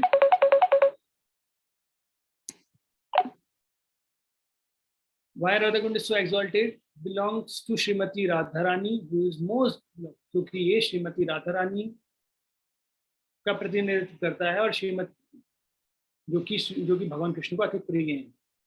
और राधा कुंड जो है वो राधा रानी के समान ही भगवान से प्रेम करते हैं और ये बहुत वेरी रियल टू अटेंड, बहुत मुश्किल है उसे प्राप्त कर पाना। और जबकि महान जो ग्रेट पर्सनालिटी है वो भी नहीं कर पाते प्राप्त। Again, a devotee will at once develop pure love for Krishna in the wake up to the gopis if he once take bath in Radha Kund. अगर वो कोई व्यक्ति एक बार भगवान मतलब क्या कर ले, एक बार बस स्नान कर ले, वो उसे शुद्ध कृष्ण प्रेम प्राप्त हो जाता है। Sri Rup Goswami recommends that one should take a bath in Radha Kund as many as possible, as many times as possible. रूप गोस्वामी क्या बोल रहे हैं कि व्यक्ति जितना हो सके उतने अधिक से अधिक वहां पे स्नान करना चाहिए। He says that this is the most important item in executive of devotion service. तो आप भक्ति कर रहे हैं तो उसमें कई प्रकार की चीजें होती हैं, उसमें प्रमुख चीज है कि राधा कुंड में स्नान करना। फिर आता है benefits of serving Radha Kund. By serving Radha Kund मतलब राधा कुंड को सर्व करने की क्या क्या हमको चीजें प्राप्त होंगी, बेनिफिट्स होंगे। One can attain an opportunity to become an assistant of Srimati Radharani under the eternal guidance of the Gopi. तो अगर आप राधा कुंड में स्नान करते हैं तो आपको ये अपॉर्चुनिटी मिल जाएगी कि आप भगवत धाम में राधा रानी के सहायक बन पाओ, या फिर सहायक गोपी है वो आपको गाइड करेंगी कि कैसे गोपी भाव में become an assistant, Radha Rani के असिस्टेंट बन के। अब भक्ति विनोद ठाकुर महाराज क्या बोलते हैं इसमें, देखिए, Radha Kund is the most select place for those wishing to follow in the footstep of sakhis and Manjari. Radha Kund के जो मुख्य जो है तो किसके लिए है, जो सखी और मंजरी के भाव में जाना चाहते हैं, उनके चरण कमलों को फॉलो करना चाहते हैं, उनके लिए। Those who engage to return Golok Vrindavan by means of attaining their सिद्ध देह should leave at Radha Kund. और जो व्यक्ति भगवत धाम वापस जाना चाहते हैं और अपने सिद्ध देह को प्राप्त करना चाहते हैं, ऐसे व्यक्ति राधा कुंड में के पास में रहें और वहां पे भक्ति करें। Constitute her service under their direction। और ये क्या है, उनकी डायरेक्शन में सिद्ध देह should leave at Radha Kund. Maid servant of Shri Radha, sorry, take shelter of maid servant of Shri Radha and engage constantly in her service under their direction। तो जो राधा रानी के सर्वेंट हैं उनके निर्देशन में रह के भक्ति करें, है ना, हमेशा रह के। The most exalted method for those engaged in devotional service under the protection of Shri Chaitanya Mahaprabhu। तो भाई ये सबसे अच्छी चीज है जो व्यक्ति भक्ति कर रहा है उसके लिए, और चैतन्य महाप्रभु ने उसे बताया devotion under the protection of Shri Chaitanya Mahaprabhu. क्या सब बहुत अच्छी मेथड है। फिर भक्ति सिद्धांत सरस्वती ठाकुर महाराज क्या बोलते हैं इसमें, to take bath in Radha Kund is rare privilege, even Narad and Sanaka don't get the opportunity. बोले कि नारद मुनि और सनक आदि जो ऋषि हैं उनको भी ये अपॉर्चुनिटी अवसर प्राप्त नहीं होता, तो बहुत ही दुर्लभ अवसर है। If by the great fortune one attained the opportunity, he should bath regularly, give up all material conceptions, taking shelter of Shri Radha and her assistant Gopi। अगर कोई व्यक्ति सौभाग्यशाली है और उसे अवसर प्राप्त हुआ, उसे he should bath regularly, giving up all material conception।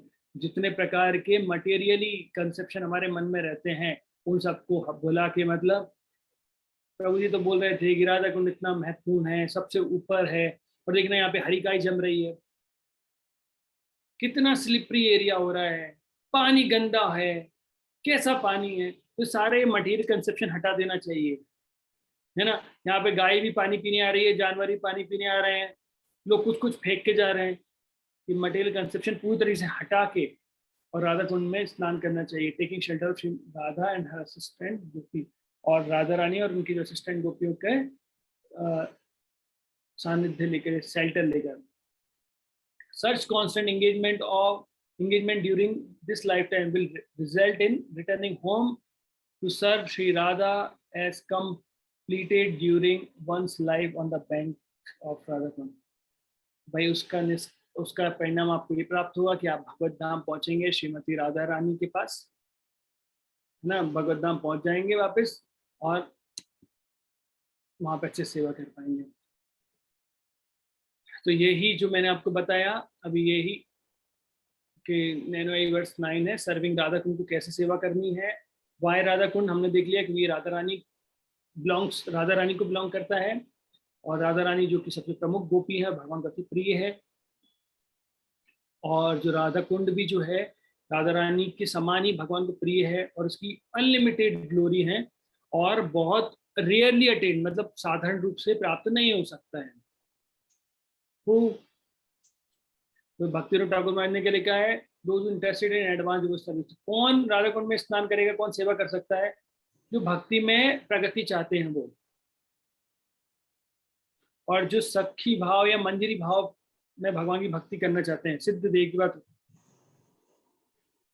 Those under protection of lord Chaitanya Mahaprabhu. और जो चैतन्य महाप्रभु के प्रोटेक्शन में हैं, हर व्यक्ति के बारे में बात नहीं कर रहे हैं, ये चैतन्य महाप्रभु। और those eager to go back to godhead, जो व्यक्ति बहुत उत्सुक है भगवत धाम जाने के। भक्ति चंद महाराज क्या बोलते हैं इसमें कि कोई साधारण व्यक्ति दर्शन वो नहीं कर सकता, इवन साधारण भक्त इसमें नहीं कर सकता। इवन ये नारद और सनक आदि ऋषियों के लिए भी बहुत दुर्लभ है। और मतलब ग्रेटली फॉर्च्यून, मतलब बहुत परम सौभाग्य व्यक्ति को प्राप्त हो रहा है कि वो राधा कुंड में स्नान कर पाता है। कैसे करना चाहिए, कैसे राधा कुंड की सेवा करनी चाहिए? बात नहा कर, वहां पर स्नान करके। कितनी टाइम नहाना चाहिए? 1 बार, 2 बार, 10 बार, as many time as possible, जितनी बार हो सके उतनी बार। मोस्ट इंपॉर्टेंट डिवोशन, और ये भक्ति के लिए बहुत प्रमुख चीज है। वहां पे रहना चाहिए, सर्व अंडर सर्विंग मेड्स, और हमको जो राधा रानी के सर्वेंट्स हैं, जो दास हैं, उनके क्या होते हैं निर्देशन में काम करना चाहिए, लविंग सर्विस ऑफ लॉर्ड, और वैसे सेवा करनी चाहिए। और क्या छोड़ देना चाहिए? ये मटेरियल कंसेप्शन जितने भी हैं, जो आपकी भौतिक अवधारणा है, इन सब चीजों को छोड़कर राधा कुंड की सेवा करना चाहिए। आप वहां बैठ के ये नहीं सोच सकते कुछ भी भौतिक चीजें। क्या रिजल्ट प्राप्त होगा राधा कुंड में स्नान करने से? Pure love of Krishna and gopi, wake up of gopi. तो जो गोपियों के अंदर भगवान के लिए शुद्ध प्रेम है, वो आपके अंदर जागृत हो जाएगा। और एक बार, केवल एक बार स्नान करने से भी प्राप्त हो जाएगा। और व्यक्ति का will return to godhead, to Radha Rani, और आप क्या होगा, भगवत धाम जाएंगे, यहाँ श्रीमती राधा रानी के निर्देशन में भक्ति कर पाएंगे। और वहां पे आप भक्ति करेंगे अंडर गोपी सुपरविजन में, तो आप गोपियों के निर्देशन में भक्ति कर पाएंगे। तो ये 11वें नंबर का वर्ष था, हमने 11 नंबर का वर्ष कंप्लीट किया। अब देखिए यहाँ पर पूरे 11 वर्षों के बारे में क्या बताया गया है कि पहले श्लोक में हमने देखा था कि किस प्रकार से व्यक्ति को अपनी इंद्रियों को नियंत्रण करना चाहिए, और जब व्यक्ति कर लेता है तो किस प्रकार से वह आध्यात्मिक गुरु बनने के लायक हो जाता है। और दूसरा जो श्लोक था उसमें हमने देखा था किस प्रकार से 6 चीजें होती हैं जिनको प्रिवेंट करना चाहिए, अन्यथा हमारा फॉल डाउन, पतन भी हो सकता है। कैसे भक्ति में हम प्रगति करें, वो श्लोक नंबर 3 में देखा था। 4 में हमने देखा था कैसे भक्तों के बीच में प्रीति के लक्षण होते हैं। 5 में हमने देखा था मध्यम अधिकारी, उत्तम अधिकारी और कनिष्ठ अधिकारियों के बारे में। 6वें में देखा था कि भाई उनके प्रति अपराध हम लोग कैसे ना करें, है ना, क्या क्या अपराध हो सकते हैं, कैसे कैसे बचना चाहिए। और जो अविद्या है, हम बार बार बोलते हैं, ऐसी अविद्या तो जड़ से समूल नष्ट करने के लिए हमें क्या करना पड़ेगा, भगवान की नाम की शरण लेनी पड़ेगी। और जब हम नाम की शरण लेंगे और भगवान का जो हरि नाम के प्रति हमारा टेस्ट डेवलप होगा, तो उसकी मिठास से ही एक्चुअली ये जो हमारी बीमारी है अविद्या की, वो खत्म हो जाएगी। अभी श्लोक नंबर 8 से 11 जो हमने देखा, तो रागानु का साधन भक्ति थी, अर्थात स्वतः भक्ति भगवान की, the spontaneous devotional service in which devotee follow in the footstep of one of the eternal associate of Krishna in Vrindavan। जो भगवान के नित्य पार्षद हैं वृंदावन में, उनके चरण चिन्हों का क्या करते हैं, चरण चिन्हों को का पालन करते हुए हम जाते हैं, और स्वतः भक्ति हमारे हृदय में आती है ना। 8 में ऐसे 8, 9, 10, 11 चारों में देखा। फिर हमने भाव भक्ति के बारे में देखा, डिवोशनल सर्विस एक्सटेसी और preliminary stage of love of Krishna. भाव भक्ति अर्थात भगवान का प्रेम जागृत, प्रेम भक्ति के प्रारंभ से पहले भाव भक्ति आती है।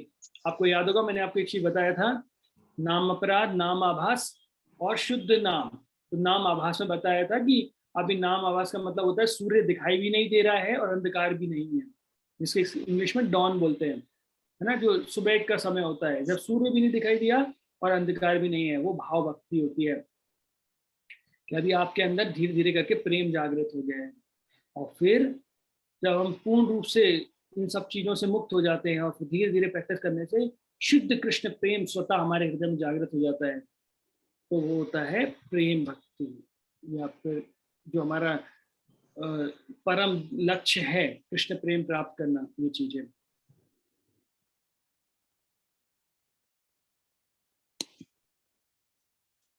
सॉरी,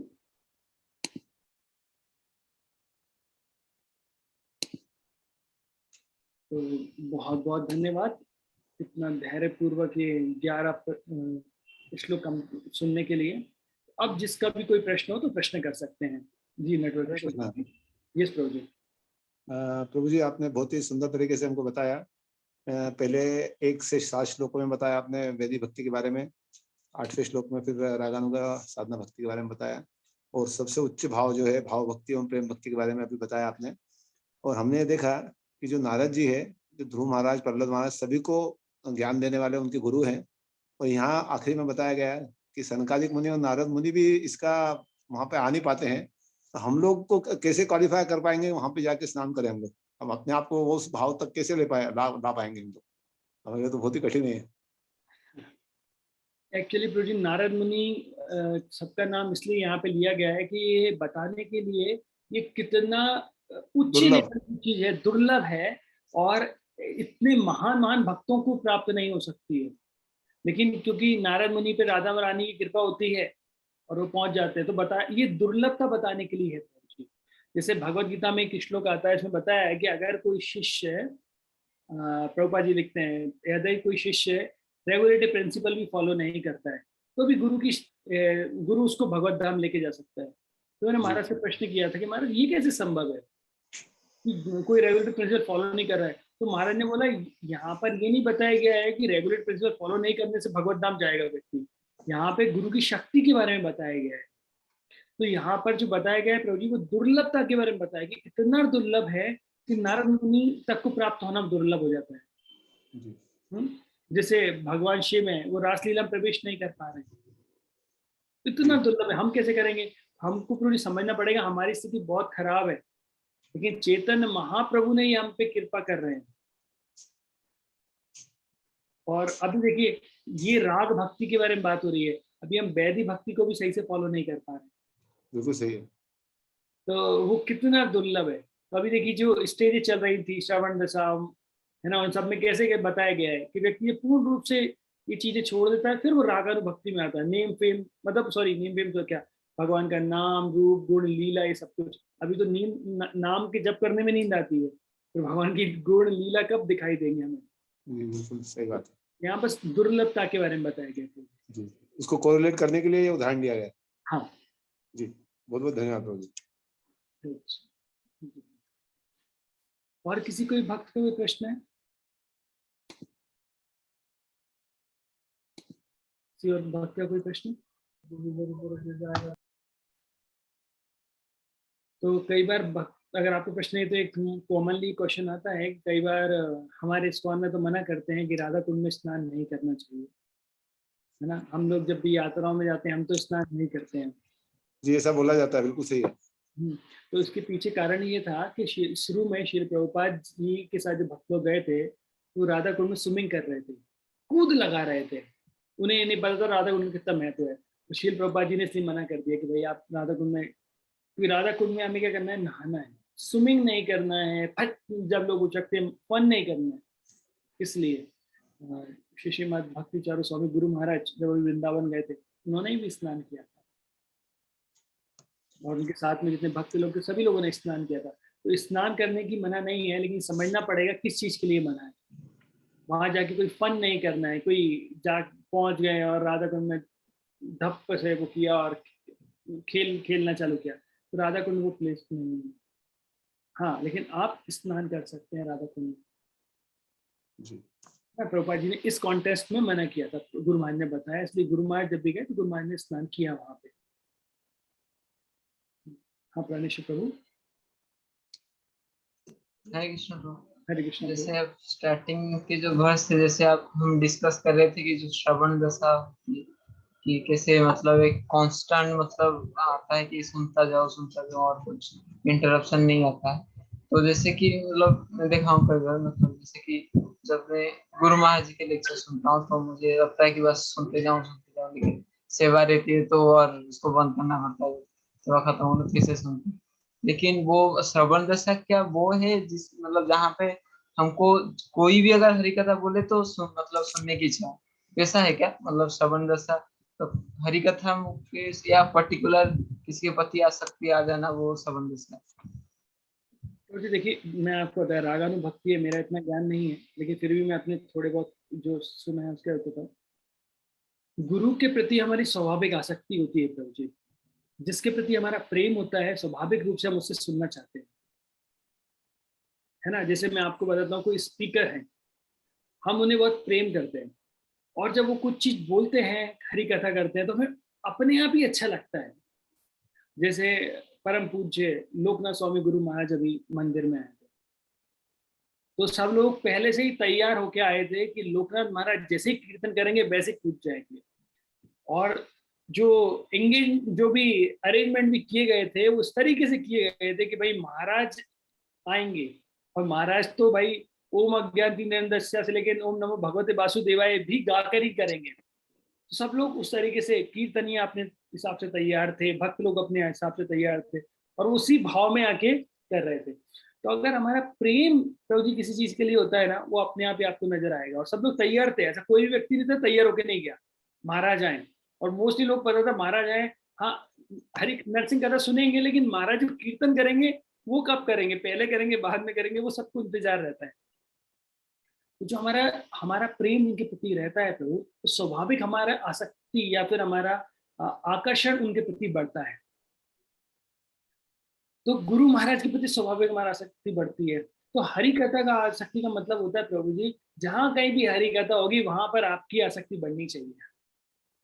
गुरु महाराज के प्रति तो स्वतः है ही, लेकिन हरि कथा मतलब हरि कथा। प्रभुपाद जी के सारे, जैसे इस आसमान में हजारों सितारे हैं, एक सितारा कोई सा चूज कर लीजिए, हमने हमारे गुरुदेव चूज कर लिए, लेकिन बाकी जो सितारे हैं वो भी शुद्ध भक्त है। तो इस्कॉन में जितने भक्त हैं ये शुद्ध भक्त है, इवन हमसे समझ सकते हैं जितने भी गुरु महाराज है सब लोग शुद्ध भक्त हैं।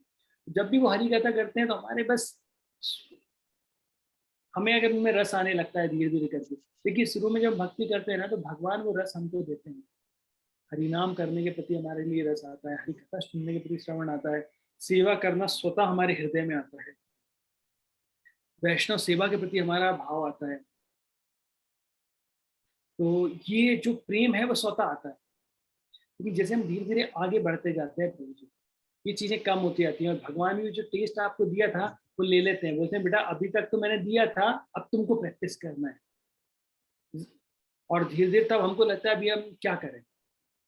इसलिए प्रभुपाद जी ये सारी चीज बता रहे हैं। अभी ये जो कोर्स हम कर रहे हैं भक्ति शास्त्री, तो यहाँ पर कोर्स में क्या है प्रभु जी, आपको केवल अच्छी अच्छी चीजें नहीं, आपको सारी चीजें बताई गई हैं शास्त्रों से, जितना डिटेल में हो सकता है उतना बताया।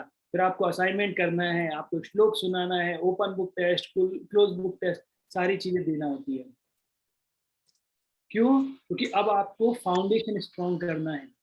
अभी केवल अच्छी अच्छी बातों से वो नहीं होगा। जैसे एक भक्त मंदिर में आते थे, तो पुजारी उनको खीर की एक कटोरी देते थे, लो खाओ, है ना। जैसे अपने यहाँ वो रहते हैं ना रबड़ी, तो रबड़ी दे देते थे। तो 1 महीने तक उनने दिया, तो वो भक्त लोग प्रतिदिन आते थे। फिर 1 महीना जब हो गया तो उन्होंने उसको बुलाया, ये लो ये रबड़ी कटोरी, और वो जो लड़का है ना उसको दे के आओ, है ना। क्योंकि अब 1 महीने खा खा के तुम यहाँ पे आ गए हो और भक्ति अच्छे से करने लगे हो, अब तो दूसरे को दे के आओ। तो ये टेस्ट आते हैं। तो जो आपने बताया प्रभु जी, ये भी हो सकता है गुरु महाराज के प्रति आपका प्रेम आ रहा है। ये जांच कर पाना तो मुश्किल है कि व्यक्ति श्रवण दशा पे है कि वह कौन सी दशा पे आ गया है। ये आप खुद चेक कर पाओगे कि मेरा हरिनाम के प्रति कितनी रुचि बढ़ रही है, मेरे भगवान की हरि कथा श्रवण करने में कितनी आसक्ति है। नाम बोलते हैं भागवतम चालू हो गई क्या, बोला हाँ चालू हो गई ना प्रभु जी, जय राधा माधव। अरे वहां से थोड़ी भागवतम चालू होती है, अभी क्या चल रहा है, बोला अभी वो ओम अज्ञान, अभी तो मंगलाचरण चालू है। तो अभी क्या हुआ है, बोला अभी तो प्रभुपाद जी का परपोर्ट, प्रभुपाद जी का परपोर्ट चल रहा है, भागवतम चालू तब मैं फोन लगाना, तब मैं आ जाऊंगा।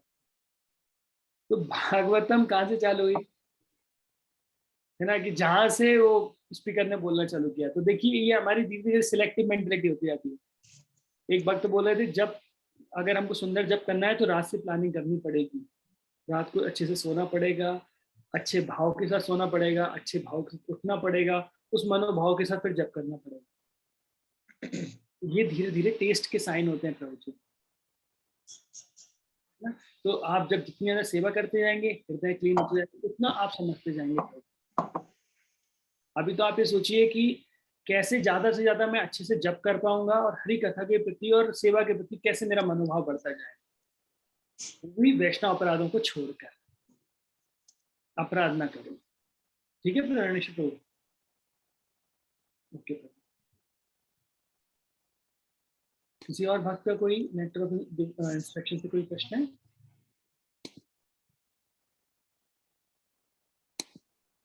ठीक है, अगर आप लोगों को कोई प्रश्न नहीं है तो हमारा नेक्टर ऑफ इंस्ट्रक्शन जो किताब थी, आज हमने 11 के 11 श्लोक कंप्लीट कर लिए हैं। तो प्रभु जी फिर जो भी आपके टेस्ट लेना होगा तो मुरारी चरण प्रभु आपको बता देंगे। अपने आई थिंक सबसे शेयर भी कर दिया है 27 तारीख का बोला है।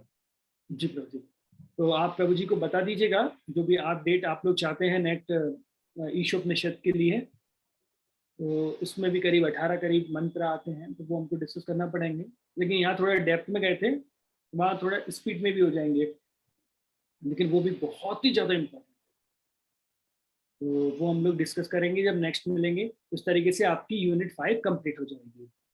ये यूनिट थोड़ी सी बड़ी होती है क्योंकि इसमें 2 किताबें होती हैं और ये सब चीज़ों का पूरा कंक्लूजन होता है। मैं आप लोगों से ये रिक्वेस्ट करूँगा कि जिन्होंने रिकॉर्डिंग्स नहीं सुनी है सारी चीज़ें कंप्लीट कर लीजिए और अच्छे से अपना ये कंप्लीट कर लीजिए। और कोशिश कीजिएगा कि जब नेक्स्ट टाइम हम निकालें तो एक फ्लुएंसी में चल पाए, क्योंकि ऐसा मैं देख रहा हूँ कि कभी कुछ लोग आते हैं कभी कुछ लोग आते हैं, तो इस तरीके से आपको चीज़ें समझ में नहीं आएंगी। और जिस तरीके से हम साधारण कई बार प्रोग्राम में जाते हैं नहीं जाते हैं, हमारा काम हो जाता है, ये कोर्स उसके लिए नहीं बने हुए हैं।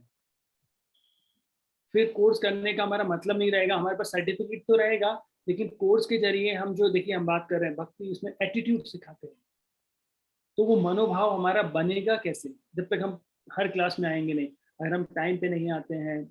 देखिए एक क्लास अलग होती है, ये कोर्स होते हैं। कोर्स स्पेशली मेंट होते हैं कि सारी क्वालिटी हमारे अंदर आए। जब मैं मायापुर में था तो हमारी 3 घंटे की प्रतिदिन क्लास चलती थी, 10:30 से 1:30 बजे तक की। और हमारी मंगला आरती की अटेंडेंस में इंक्लूड होती थी, हमारी चैंटिंग हर चीज़ उसमें इंक्लूड होती थी हमारे मार्क्स में, और ओवरऑल उसमें परसेंटेज बनती थी। हम टाइमिंग पे आ रहे हैं कि नहीं आ रहे हैं, रेगुलर अटेंड कर रहे हैं कि नहीं कर रहे हैं, क्योंकि ये भक्ति मतलब लाइफ स्टाइल है। एक्चुअली आप कैसे भक्ति कर रहे हैं। अभी मैं तो नहीं, लेकिन बाकी जो लोग आपको प्रवचन भक्ति शास्त्र देंगे वो आपके गुरुजन की तरह हैं। मैं तो बहुत छोटा हूँ, मुझे छोड़ दीजिए, लेकिन बाकी लोग आपके गुरु की तरह है, क्योंकि वो आपको कोर्स के बता रहे हैं सारी चीजें। तो वो मनोभाव भी हमें डेवलप करना पड़ेगा कि उनका ऐसे सम्मान करके से रसनन प्रभु ने दिया या और भक्त लोग देंगे, वो एक भाव हमारे अंदर आए और हम हर चीज को कवर कर पाए और उस तरीके से चीजें भी हो। मतलब ये ऑनलाइन हो रहा है, वरना हमारा तो जब मैं ऑफलाइन मंगल वहाँ पे कर रहा था तो हर कोर्स के एंड में फिर कुछ स्वीट आती थी, फिर हमारे जो स्पीकर जो हमारे गुरु होते थे अर्थात जो स्पीकर होते थे वो हम लोग को स्वीट डिस्ट्रीब्यूट करते थे, वो भी खाते थे हम भी खाते थे, और एक फोटो सेशन होके दैट इज कंप्लीट 1 यूनिट फिर एक उसके साथ में। फिर भी कोई बात नहीं, ऑनलाइन कर रहे हैं, जितना हो सकता है उतना अच्छे से हो। तो आज हमारा ये कंप्लीट हो गया। मुझे क्षमा कर दीजिएगा कि अगर मैं कभी किसी की पर्सनली बोलता नहीं, लेकिन अगर गलती से मेरे से शब्दों से अगर कुछ निकल गया हुआ है, मेरे शब्दों के कारण किसी को हृदय आघात हुआ हो तो मुझे क्षमा कर दीजिएगा। और बहुत बहुत धन्यवाद, आपके कारण मुझे नेक्टर ऑफ इंस्ट्रक्शन दोबारा से पढ़ने का और इतनी डीपली स्टडी करने का मौका मिला। धन्यवाद, हम मिलते हैं अगले वीडियो कोर्स होगा। बहुत सुंदर तरीके से बताया प्रभु, सभी की ओर से मैं आभार व्यक्त करता हूँ। बहुत बहुत धन्यवाद आपको, इतने सुंदर शैली से आपने बताया। और आप ऐसा न माने, आप भी हमारे शिक्षा गुरु है, आपने हमको शिक्षा दी है इसकी।